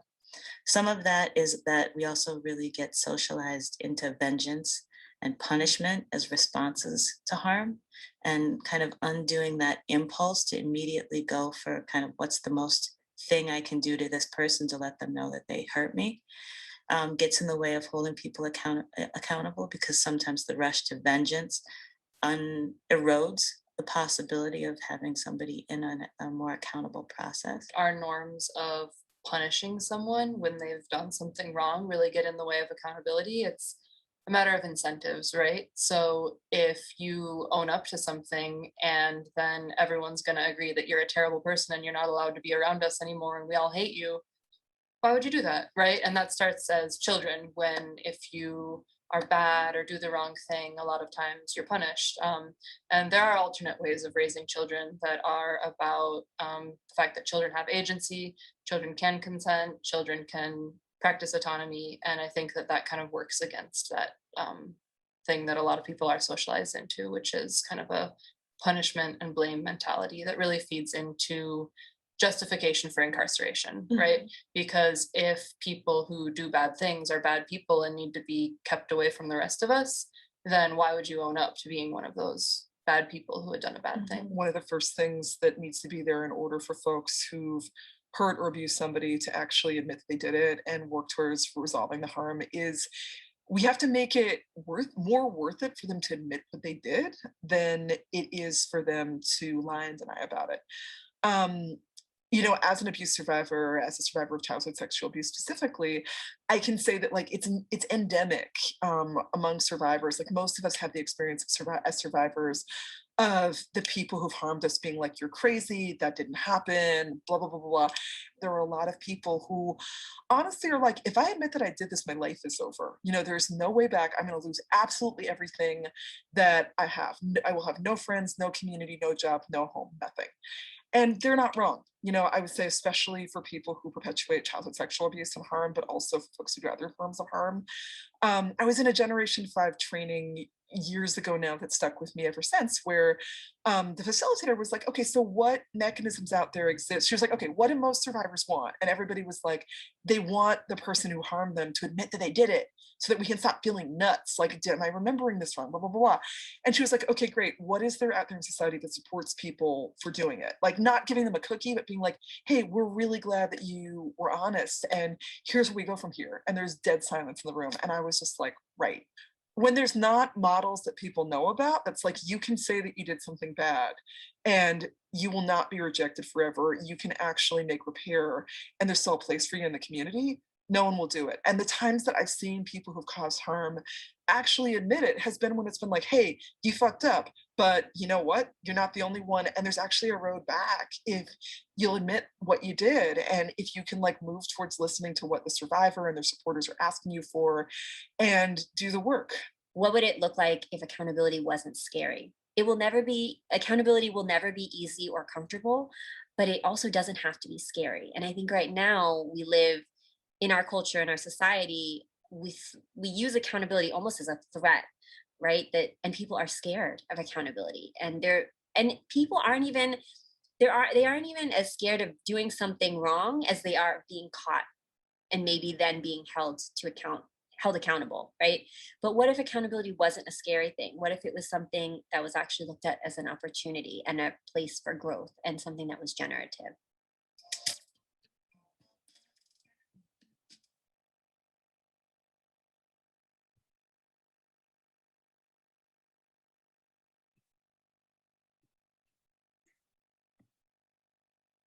So we're going to continue to talk about accountability. And as we move on, I just want you to continue to think about where you can help make that road to coming back to the community less scary, and accountability in general less scary for people, because that's what transformative justice is about.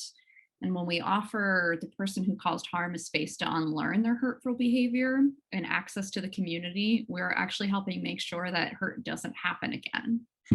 And having openness to examine the systematic reason the person caused harm and the trauma in their life gives everyone a better understanding of the root of that harm. And this is where we use constructivist listening to, again, discharge trauma in the space. And without, discharge trauma in the space without shame. And we know it's a safe space for that to happen too.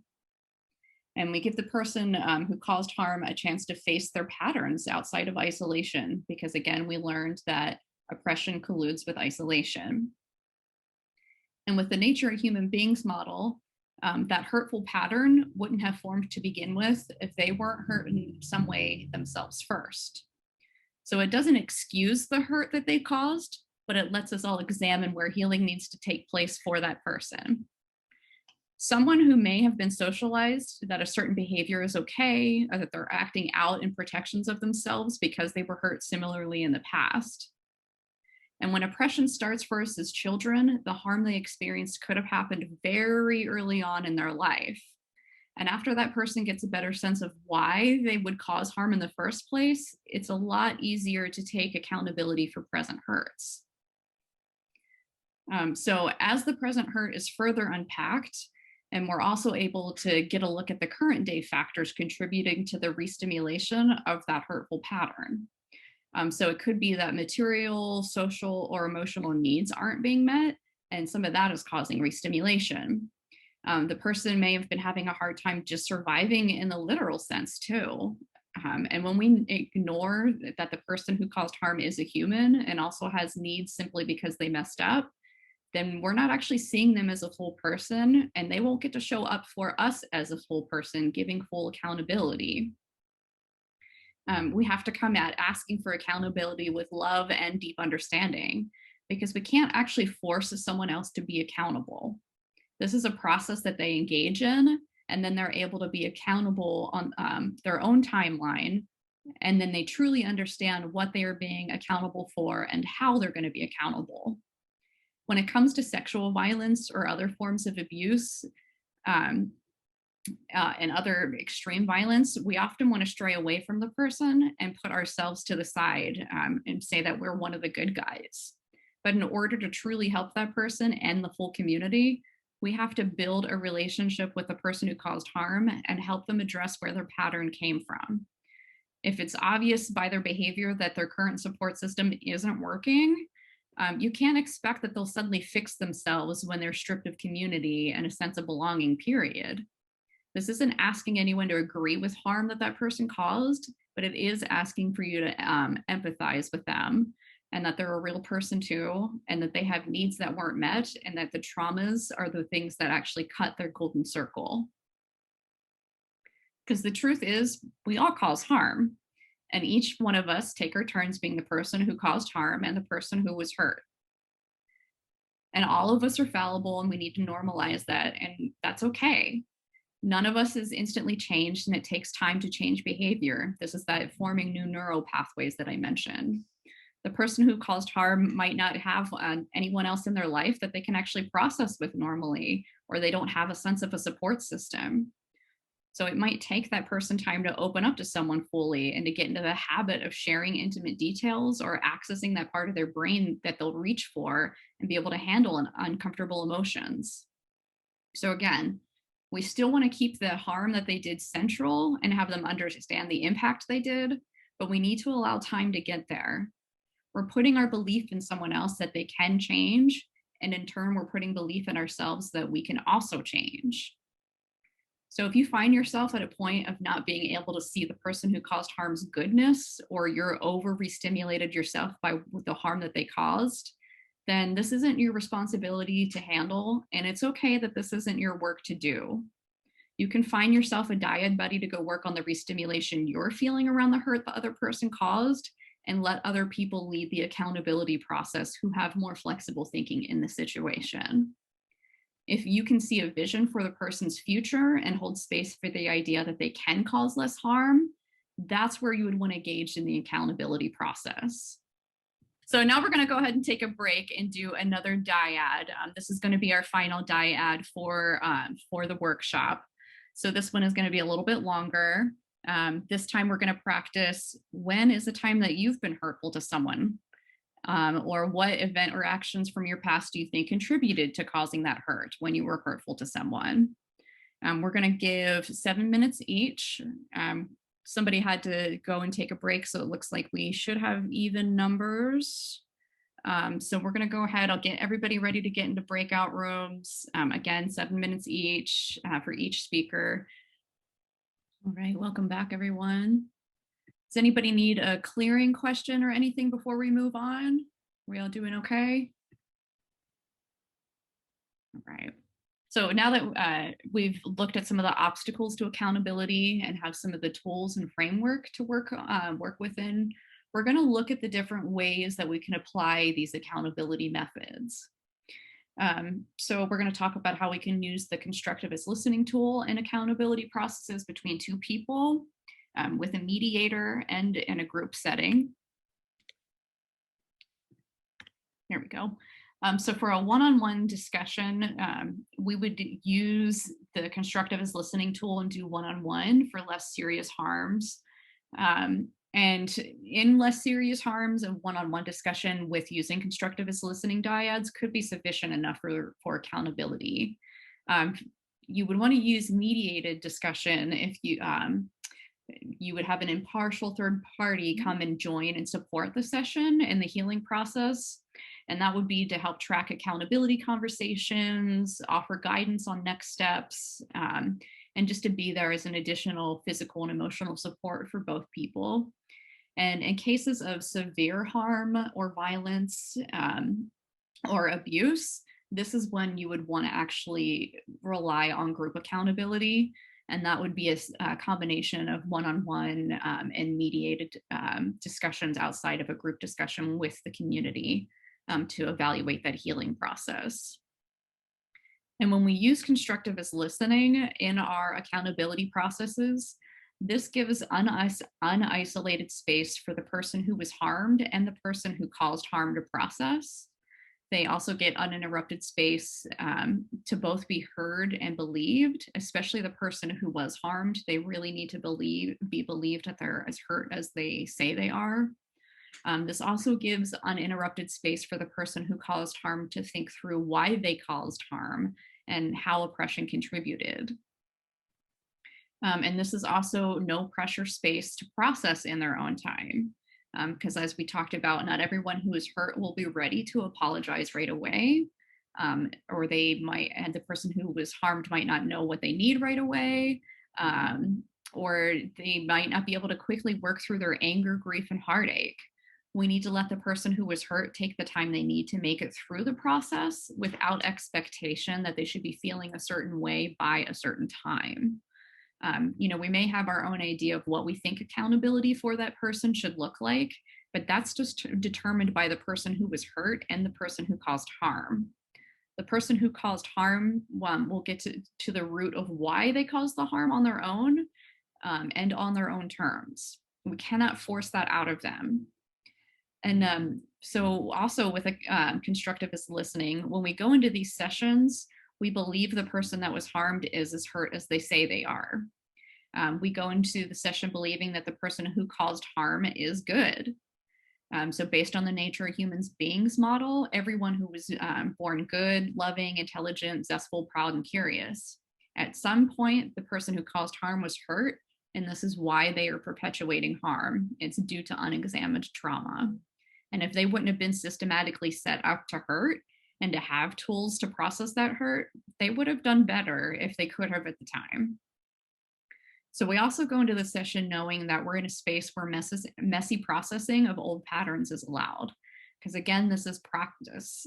We're getting an opportunity to be responsible for our choices and the consequences of our choices. Some days we're going to be more willing than others to face all of that. Some days we're going to need to yell and scream and cry about our grief, and other days talking and laughing and yawning will be enough. This journey is going to take time and it's going to feel uncomfortable. None of us wants to see themselves as being capable of causing harm or recall the meaningful people in their lives that could cause harm to them. As we've talked about, all of us have caused harm and will cause harm again. This is why the transformative justice process is so important. When a bunch of white people go on Twitter and decide for Black people when and how they take responsibility for harm they've caused, and that, they're going to be canceled until then, that's punitive justice and white supremacy. To truly stand for Black liberation, we need abolitionists committed to transformative justice and to put the work into holding each other. When you rally with the person who was hurt to come at the person who caused hurt, you're actually not helping anyone. If they haven't been given space to process what has happened and the needs that they want met by the person who harmed them, they're coming from a place of trauma and anger, again, where they're not going to have their best thinking. Attacking someone causes them to go into a fight, flight, or fawn response. Public callouts have historically been successful, but that's when marginalized people with less power call out powerful like corporations, institutions, and chronic abusers. When we use public callouts against each other, we're allowing the state and far-right groups to witness where they can use our limitations against us. And sometimes callouts are going to be used to avoid conflict and sway public opinion before a conversation or an ask for an accountability process has even happened. And so again, this is punitive justice, and it's not adding to how to heal from the oppression that initially hurt us. Sending someone away and attempting to discard a human is only going to hurt us. And that's only going to pile on more hurt and amplify the chances that that person could actually cause harm again. So if you truly want justice for the person who was harmed, you should be having direct, open conversations with the person who caused harm. And this isn't meeting them at their best thinking to uncover why they caused harm and when they reach because when we're having those open conversations, we're able to meet them at the place to uncover their best thinking and why they caused those harms. And this is where they can actually reach for the place to make amends that they need to. So when we do use the one-on-one discussion with constructivist listening for less serious hurts, this is where we're going to work it out between two people, one-on-one. And since we are human and capable of so many hurts, not every hurt that happens, again, needs to be spotlighted for the entire community. So if the person who was harmed feels comfortable working things out with the person who caused the hurt, it's completely appropriate to keep things to a one-on-one conversation and support diet sessions with comrades who might not have been involved in the situation. Sometimes we just might want to process things with somebody else, and that's okay too. When we're using the constructivist listening tool in a one-on-one discussion, we would want to take at least 10 minutes each for each person to take their turn of uninterrupted speaking time. This is a solid amount of time just for each person to reach for what they want to discharge, and you can have more if you want. I've done more intensive 90-minute sessions before, so you can, do more if you want, but I would say do it at least 10 minutes. Because sometimes we just want to be heard and know we're believed when we're hurt. And this goes for both people. The person who was hurt gets to speak about the hurt done to them, and the person who caused harm gets to talk about the hurts and factors in their life that led them to being hurtful themselves. So this is where then after the dyad, you would want to take turns and use I statements. I feel this, I need this, this was hard for me. To state what the person that was hurt needs to feel safe. And the person who did the hurt would then use I statements. I commit to doing this. I can do better here. It's hard for me when, to say what they need to stay on path of not doing harm again, and how they will how they're going to commit to making amends. So these aren't accusatory statements. So that's when we're using I statements. Accusatory statements can be taken defensively. That's things like, well, because you're like this, I acted like this, or you acted like this, or you should. Those are not I statements. The dyad and discharging emotion will help clear up our thinking to regain flexibility to be able to talk about where we're coming from our perspective. So if you aren't ready to make I statements and share about what you need or are still feeling, and if you're still very angry or dealing with a lot of grief, it's okay to go back into another dyad session before having a conversation around some sort of resolution. And then another way we could use one-on-one dyads, again, is just regular check-ins with friends and comrades after the one-on-one accountability, just for general aftercare and self-counseling, and to discharge all of the hurts that have been weighing on you in general for other things that come up. So a mediated discussion would be for when someone on either side wants additional support. Again, they might not feel safe without an impartial party or witness. They might not trust their own thinking, or they just need help figuring out what to do next. So this is when the person who was hurt and the person who caused harm would start one-on-one dyads with the mediator separately. And then the mediator will have those one-on-one dyads with each person and do check-ins to see where they are, and when they're both ready to have a one-on-two triad, that's when everyone would share together. And when it's time for the one-on-two triad sessions between the person who was hurt, the person who caused harm, and the mediator, that's again when you would want to do at least 10 minutes each of sharing, so each person gets equal time, uninterrupted, to share what's been going on for them. So you might be wondering, what would the mediator talk about? And being a mediator and taking on someone else's emotions or somebody else's accountability process is heavy. So this also gives the mediator a chance to discharge anything that's coming up for them or that they're going through. And like the one-on-one process we just looked at, there would be an open conversation after the dyads, and the mediator would lead the conversation and make sure each person is taking turns using their I statements. Everybody's needs are met, and everybody has what they need moving forward in the healing process. And the mediator would also help examine other choices that could have been made to avoid hurtful behavior in the future. So being a mediator is also something that we want to take very seriously. As you become more comfortable with the constructivist listening tool and familiar with transformative justice values, you can help lead sessions as a mediator. If you have an interest in being a mediator or showing up for the community, there are things that you should consider so you don't potentially set yourself up for harm or other people in the accountability process for harm. So some things that you want to think about and consider are being realistic and honest about what you can handle as a support person and what your capacity is. So you want to make sure you're being honest with yourself and the people you'd be supporting about what your time is like, and what your emotional capacity is. If you feel triggered yourself or unsure when being approached about being a mediator, this might not be the time where it makes sense for you to be part of the process. This is when you'd want to show appreciation for being considered, tell them you have your own work to do first, before you could show up for them in that way.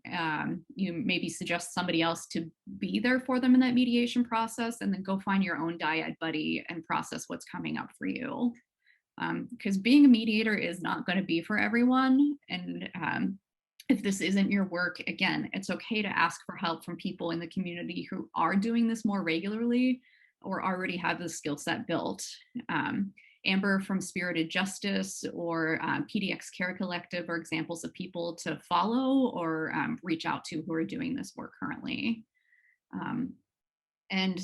So next point we're looking at is, if this isn't your work, it is okay to let someone else do it who has clearer thinking for the situation. We might not have the skills and be able to show up as a mediator, and then a situation comes up that re-stimulates us, so we really don't have clear thinking. It's completely okay not to participate in the process and take time to do your own work instead. So as the mediator, You also want to make sure you're helping lead the conversation back to transformative justice values when old punitive justice patterns surface.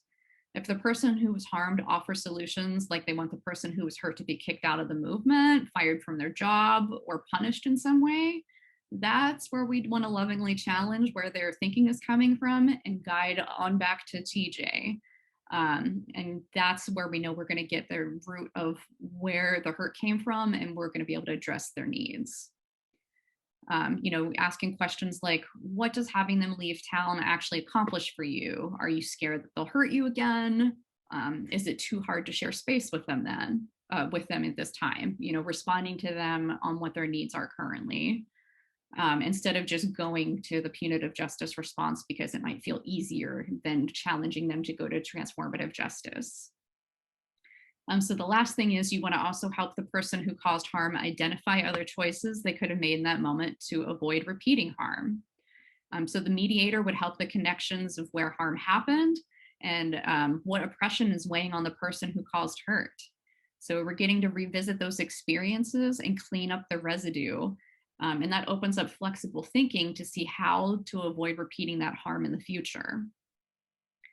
You also want to make sure you're being impartial and you're not leading the speaker to a conclusion or speaking for them.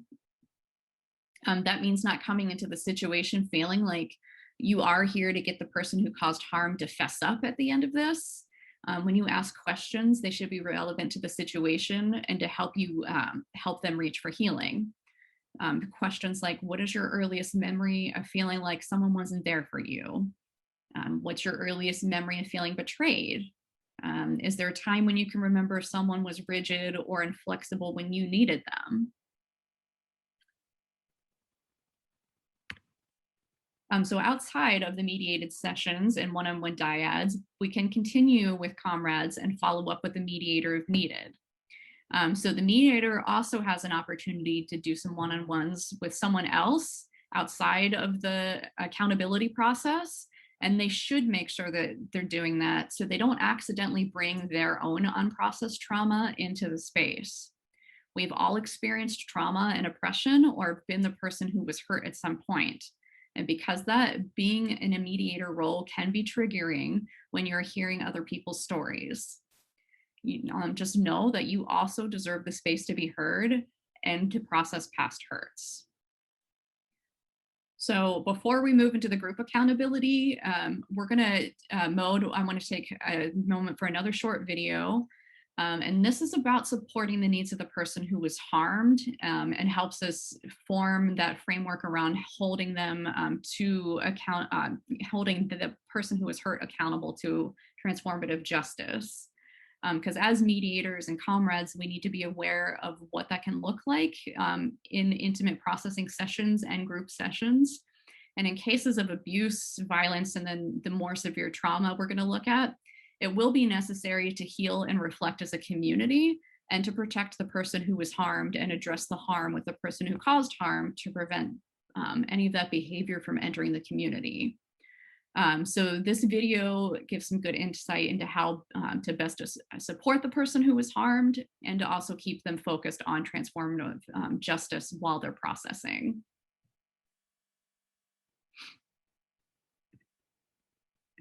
I think one of the things about survivor support that's really important for us to wrap our heads around is that the person who's most likely to be a victim of violence in our society is a young man of color. And that's not the person that we're sort of taught to picture when we think about a survivor of violence. And it's also not who is focused on when victim services are constructed and provided for. So I think another aspect of meaningful survivor support and healing has to do around having resources that are culturally relevant to people who are actually experiencing violence and that are responsive to the people who are actually experiencing the most violence in our society, as well as catering things to, figuring out things for everybody. So I'm somebody who works at an anti-violence organization. And in the anti-violence movement, we love using the term survivor-centered. And I actually think like accountability, that is a term we throw around a lot, but we don't really have a shared idea of what that means. I've I'm really interested in thinking about the idea of who gets to be a survivor. We live in a world where it's kind of you either caused harm or you're a survivor, and we don't really let anyone live in the complicated space in between. And the reality is that oppression is the root of harm. And Miriam Kaba likes to talk about no one enters violence for the first time by causing it, which I think is so important, right? How do we complicate the narrative of like who gets to claim the idea of survivorship? And in a specific kind of accountability process, how do we make sure that we are being survivor centered, but not necessarily survivor led? And what that means to me is truly asking the survivor, like, what do they want? And if what they want isn't in line with maybe our values or the values of that process, getting curious with them. For example, if somebody is like, I want them to not work where they work anymore, and I need them to leave town and not come back, right? That might not be something that's in line with the values of what we're talking about around transformative justice, of moving towards getting well and thinking about healing. And deep harm and trauma is real. So how do we make space for the anger or the deep feelings of someone who was harmed, and then get curious about, well, what does that take care of for you? So if you want that person to leave town, like what does that take care of for you? Are you scared about what they might do? Is it too hard to share space with them? So survivor-centered to me really means taking the time to understand, like, what are the roots of these needs that survivor has and the things that they are asking for. Also in line, I think, with complicating who gets to be the survivor is really stepping back and just saying, what are the needs of all the people involved in this situation? I think that's at least what transformative justice seeks to do, right? Is saying, I understand that harm is not only between two individual people, that the whole community is impacted, and also the whole community is responsible. And so how do you bring in the needs of all of the folks who are involved in situations of harm, so that it becomes that you can open the door to trying to shift the conditions that led to harm in the first place? Use survivor-informed processes rather than survivor-centered processes. And we do that not to, diminish the role of a survivor in any kind of accountability process or community-based intervention, but to say that while the survivor should be involved, they don't have to take the primary responsibility or burden for making something go, for being at the center of it and driving it. And also to say that sometimes we might not agree with what the survivor wants, and we want to have room to negotiate that, and that could be understood as controversial. But I think the idea is, again, not to minimize the survivor or diminish them in any way, but to say, if what they want, for instance, is a beatdown, and we think that's probably not the most effective way to transform somebody's behavior in the long term, to say, just because you're the survivor doesn't mean that you get the last word on this. We want to be in dialogue with you about why we think a beatdown might not be the best in the long term. Can we have a conversation about that, so that it is informed by what the survivor wants, what the survivor needs by way of repair or remedy, but it's not up to them solely to drive the entire process. Centering the needs of survivors is an important guiding principle, and we need to remember to hold that in a complex way, that it doesn't mean that survivors are suddenly the boss of, that they dictate everything. These are people who are coming from a place of harm and trauma, from a place of rage. And so what's tricky is, how do you honor that? How do you create tremendous amount of latitude and agency for their voice in shaping what needs to happen, including naming what their needs are, without being paternalistic, by balancing it and being like, yes, and we need to think about what's in your longer term interest, not just not just what you're feeling just in this moment. You need to be multi-partial in the sense that you're like, absolutely, what does a survivor need? And if part of what they need is to feel rage, is there a way for them to do that without insisting that that rage looks like a social media campaign to shame this person and call them out, or to make you complicit in that? Is there space for them to do their thing and for you to not necessarily get in the way, but to not amplify them doing a call out culture or like printing a bunch of flyers with someone's name on it? And what does it mean to hold that tension, or to actively contradict and be like, I hear that you want to do this thing, and we're going to come and tear down every flyer that you're putting. So what's the deep, it forces us, that contradiction forces us to rest with the deeper question. Let's go back, and actually it's a higher sign of respect for survivors to say, yeah, but what do you really need? What is the deeper underlying interest? Where is your demand coming from? And how do we go beyond face value? You're saying, I want this person beat up. You're saying, I want this person actually physically harmed or socially publicly shamed. And it's like, cool. How do we validate the feelings behind that, and then have enough curiosity to be like, what's really going on? Like, what is it that you're feeling? Is it that you need to feel powerful? Is it that you need to emote rage? Is it that you need a space for that? Is it that you need to feel some agentive power where you are the agent of a whole team of other people who are doing something on your behalf in acknowledgement of what happened? And maybe it's something that feels like it's of equal magnitude of what happened, because all of that is possible. So when you start going to deeper and deeper layers of questions in a way that's not patronizing or paternalizing, that's not invalidating, and that is holding a very hard line, which is like, we are not doing further harm. We're not doing it. We're not doing it intentionally. We're going to do further harm. That's what the messiness of accountability is. We're going to mess up. We're going to not do right by you or by our community at so many moments along the way, because guess what? We're human.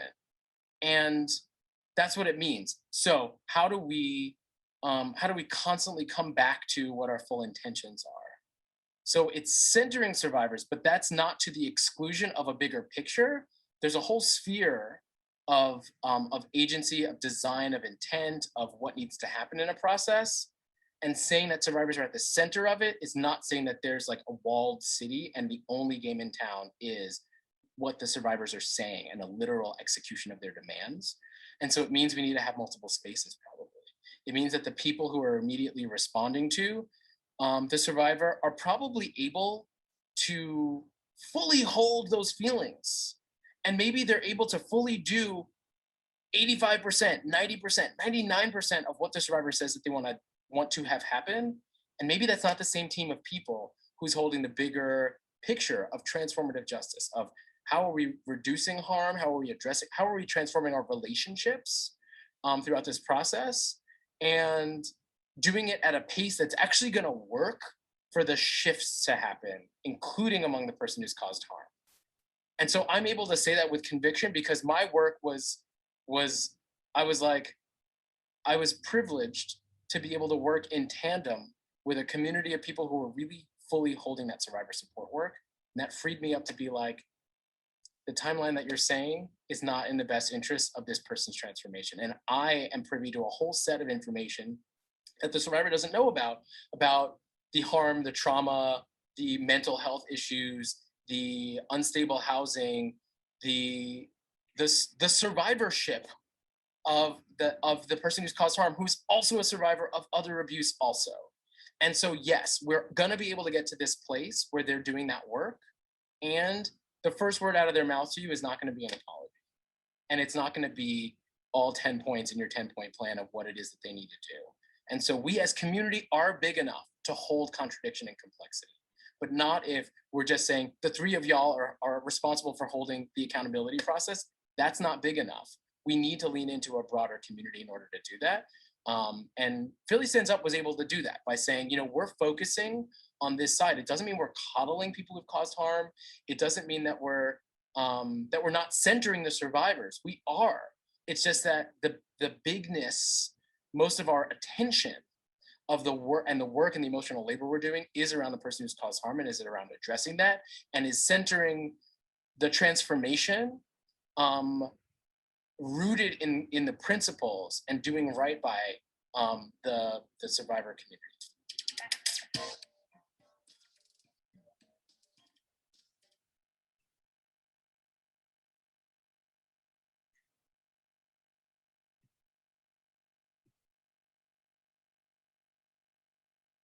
So as we've been talking about and just saw, obviously, accountability includes both sides.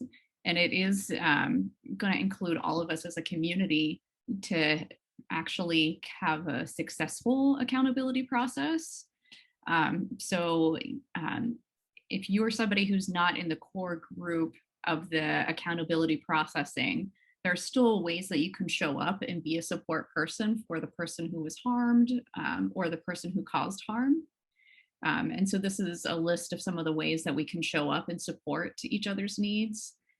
So this is like having lists of mutual aid groups in local organizations to refer either person to.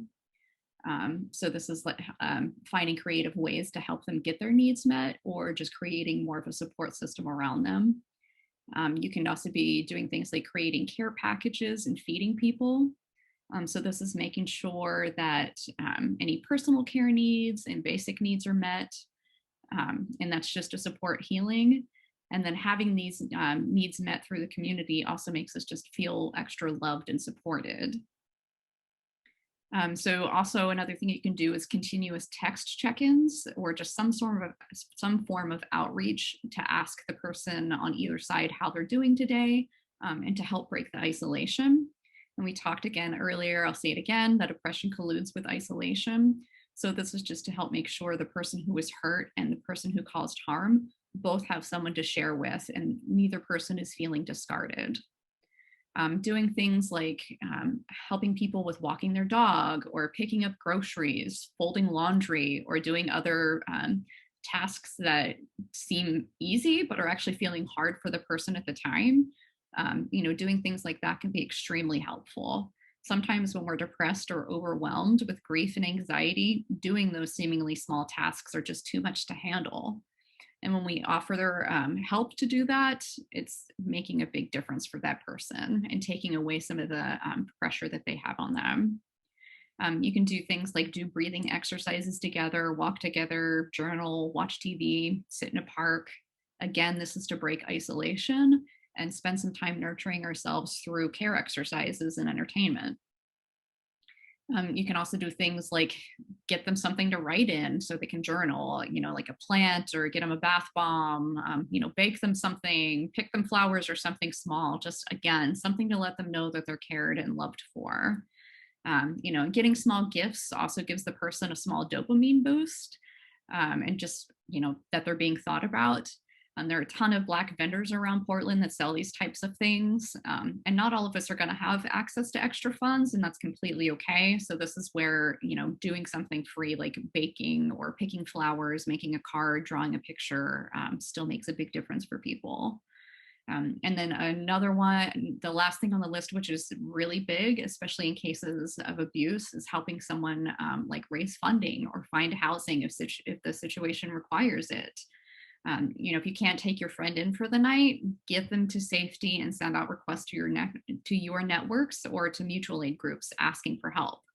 Not every situation is going to require that, but in extreme cases, sometimes housing or security considerations will need to be met. So if you personally can't do that, reach out to your networks and just help the person so they're not on their own. When someone is going through trauma, they shouldn't have to deal with figuring out basic survival needs by themselves. So as we're thinking about all of that, we're going to look at going into the group accountability process and having a group discussion for, again, this is the cases of severe harm, violence, or abuse. And this is when we would need other members of the community to be involved, or if the harm is reaching multiple people. So the first thing we would want to do, because it is more severe harm, is that we're going to form a support team around the person who was hurt and the person who caused harm. And then you're going to do a safety and logistics assessment on both sides. And this is to make sure everybody's needs are met and to address any barriers to them showing up for one-on-one or group accountability processes. So this is about actually meeting the people's basic needs. So this is to see if they have enough food. Do they need transportation to get to meetings? Do they have stable housing? Do they need childcare, help with childcare? Do they have their own support system, or do they need to be paired up with somebody so or not asking them to do processing and they don't actually have anybody to process with. This is where the list that we just looked at, some of those things that can come into play for this upfront care of people. So then we would also want to go into doing immediate dyads, for both sides again. This is, and also the dyads can also start for other people in the community who need to process their own trauma who weren't necessarily directly affected. But if you see it in print or hear that somebody else has been hurt similarly to a way you've been hurt, that's very triggering and you're going to be restimulated. So those who have been re-traumatized or re-stimulated, they're going to need one-on-one partners too, to have a way to process the hurt that they previously experienced. So then when both sides are ready, that's when the mediation sessions would begin, like we looked at in the mediated sessions. And since this is a greater hurt, there may need to be more than one mediated session in the beginning, and it may take a while before the person who was hurt is ready to be in the same room as the person who caused harm. Each one of these situations is going to be different, and it will all be based on the needs of everybody involved. So then after the mediated sessions happened and you're ready, then the group listening session can happen. And the group listening session is going to happen with a facilitator. And so what the group listening session would look like is starting out the meeting with a one-on-one clearing dyad. And what a clearing dyad is, it's just a quick, like 1 or 2 minute exercise to literally clear people's minds entering the room. So the question might literally be just like, what is on top of mind for you coming into today's meeting? That way, it gets your mind ready for the topic at hand. So you're not thinking about how your dog puked on the rug or you made an awesome breakfast for yourself or whatever happened. You're ready to go in and start talking about the topic and the accountability. So then after the clearing dyad, the facilitator would talk to everybody and walk them through what the mediated process looked like for both people. And if it feels comfortable, both people can openly share their experience and what the healing process looked like, and what accountability was taken or is being taken. And just sharing with the community what the plan is to prevent harm from going on in the future, and what support is needed for both parties. And then you can do group. So since that's going to be a lot of information to take in, this is also where we can do group processing and dyads. So again, like the full group would break up into one-on-ones and do dyads, talking about how the event has impacted them directly. And this way, everyone in the meeting gets a chance to be heard and share in some way what's coming up for them. Because when you have 30 people or 60 people in a room, like there's never going to be enough time for everyone individually to be heard. And this way, everybody gets a way to speak and discharge some of their emotion and gets to be heard. So then we're also going to examine the hurt as a community and then how to avoid that hurt in all of us going forward. So that would be a mix of discussion led by the facilitator, some round robin like group sharing, more dyads if you need. So then the dyads, as they continue, they could get deeper, looking into something like, when have I seen similar patterns of hurt in myself? Where do I think these hurts stemmed from? How can I support myself and others not causing harm in the future? And then, so when we talk about doing round robin sharing, round robin is a group sharing where everyone shares for an equal amount of time and takes turns until you've gone around the full circle of people. So this could be where everyone says, what the event has meant for them or what they're going to do to prevent causing similar harm in the future. And everyone would get the same amount of time, so 1 to 2 minutes. And this makes it also so people who don't normally get a voice in a group or don't feel comfortable sharing, they get the same amount of time to speak as someone else who likes to talk a lot and take up more time than they should in a group. So then if you are doing round robin sharing, again, like this is a consideration for the number of people in attendance. So if you have 60 people and everybody gets 2 minutes, then that's going to end up being 2 hours of sharing that you have to go through. So if you keep your attendance to a smaller intimate group, more like 30 participants or below, then you're spending less time with everybody sharing.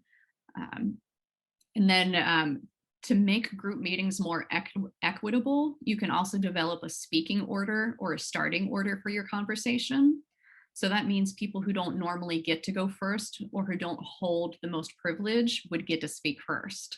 So that can mean someone who's born outside of the US whose first language isn't English, they would go first before the dominant cis white male who would normally go first or speak up first.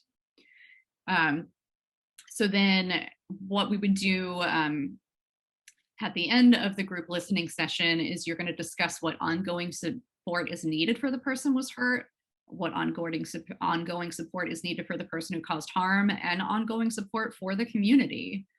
Does the person who was hurt and the person who caused harm need continued support rebuilding their relationship? Look at who in the community needs the continuing dyads because they're still restimulated. Examine what ongoing support is needed materially, socially, or emotionally. Again, this is like the housing, having a emotional support system there. Do you have enough food? And then just thinking about, is another community session needed to continue the processing for everybody? So there are other ways outside of constructivist listening and the nature of human beings model that we consider to address accountability using transformative justice. And I encourage you to try those out too. But the important thing is that we're just reaching for each other and we're keeping the community intact and just coming from a place of transformative justice and keeping us all together. So yeah, that's where we are. We're at the end of our workshop now, a couple minutes over, but we all made it. I thank you all so much for joining and trying out the new tools and considering some new ideas with me today. We really need to add to our abolitionist toolbox and transformative justice lifestyle. If today's workshop spoke to you, please feel free to take this information and share it with others. Like I said, I'll send out the notes or I'll send out the slide deck and all the videos and some resources that contributed to the day's workshop. And we talked about a lot and some of it was heavy. So please be kind to yourselves for the rest of today, drink lots of water, rest, go hug somebody if you can. Just, remember this is a practice and it's going to take time for us all to get it right because we're human and we'll never be perfect. So just keep practicing and holding space for yourself and others to mess up. And we'll keep building this truly transformative movement together.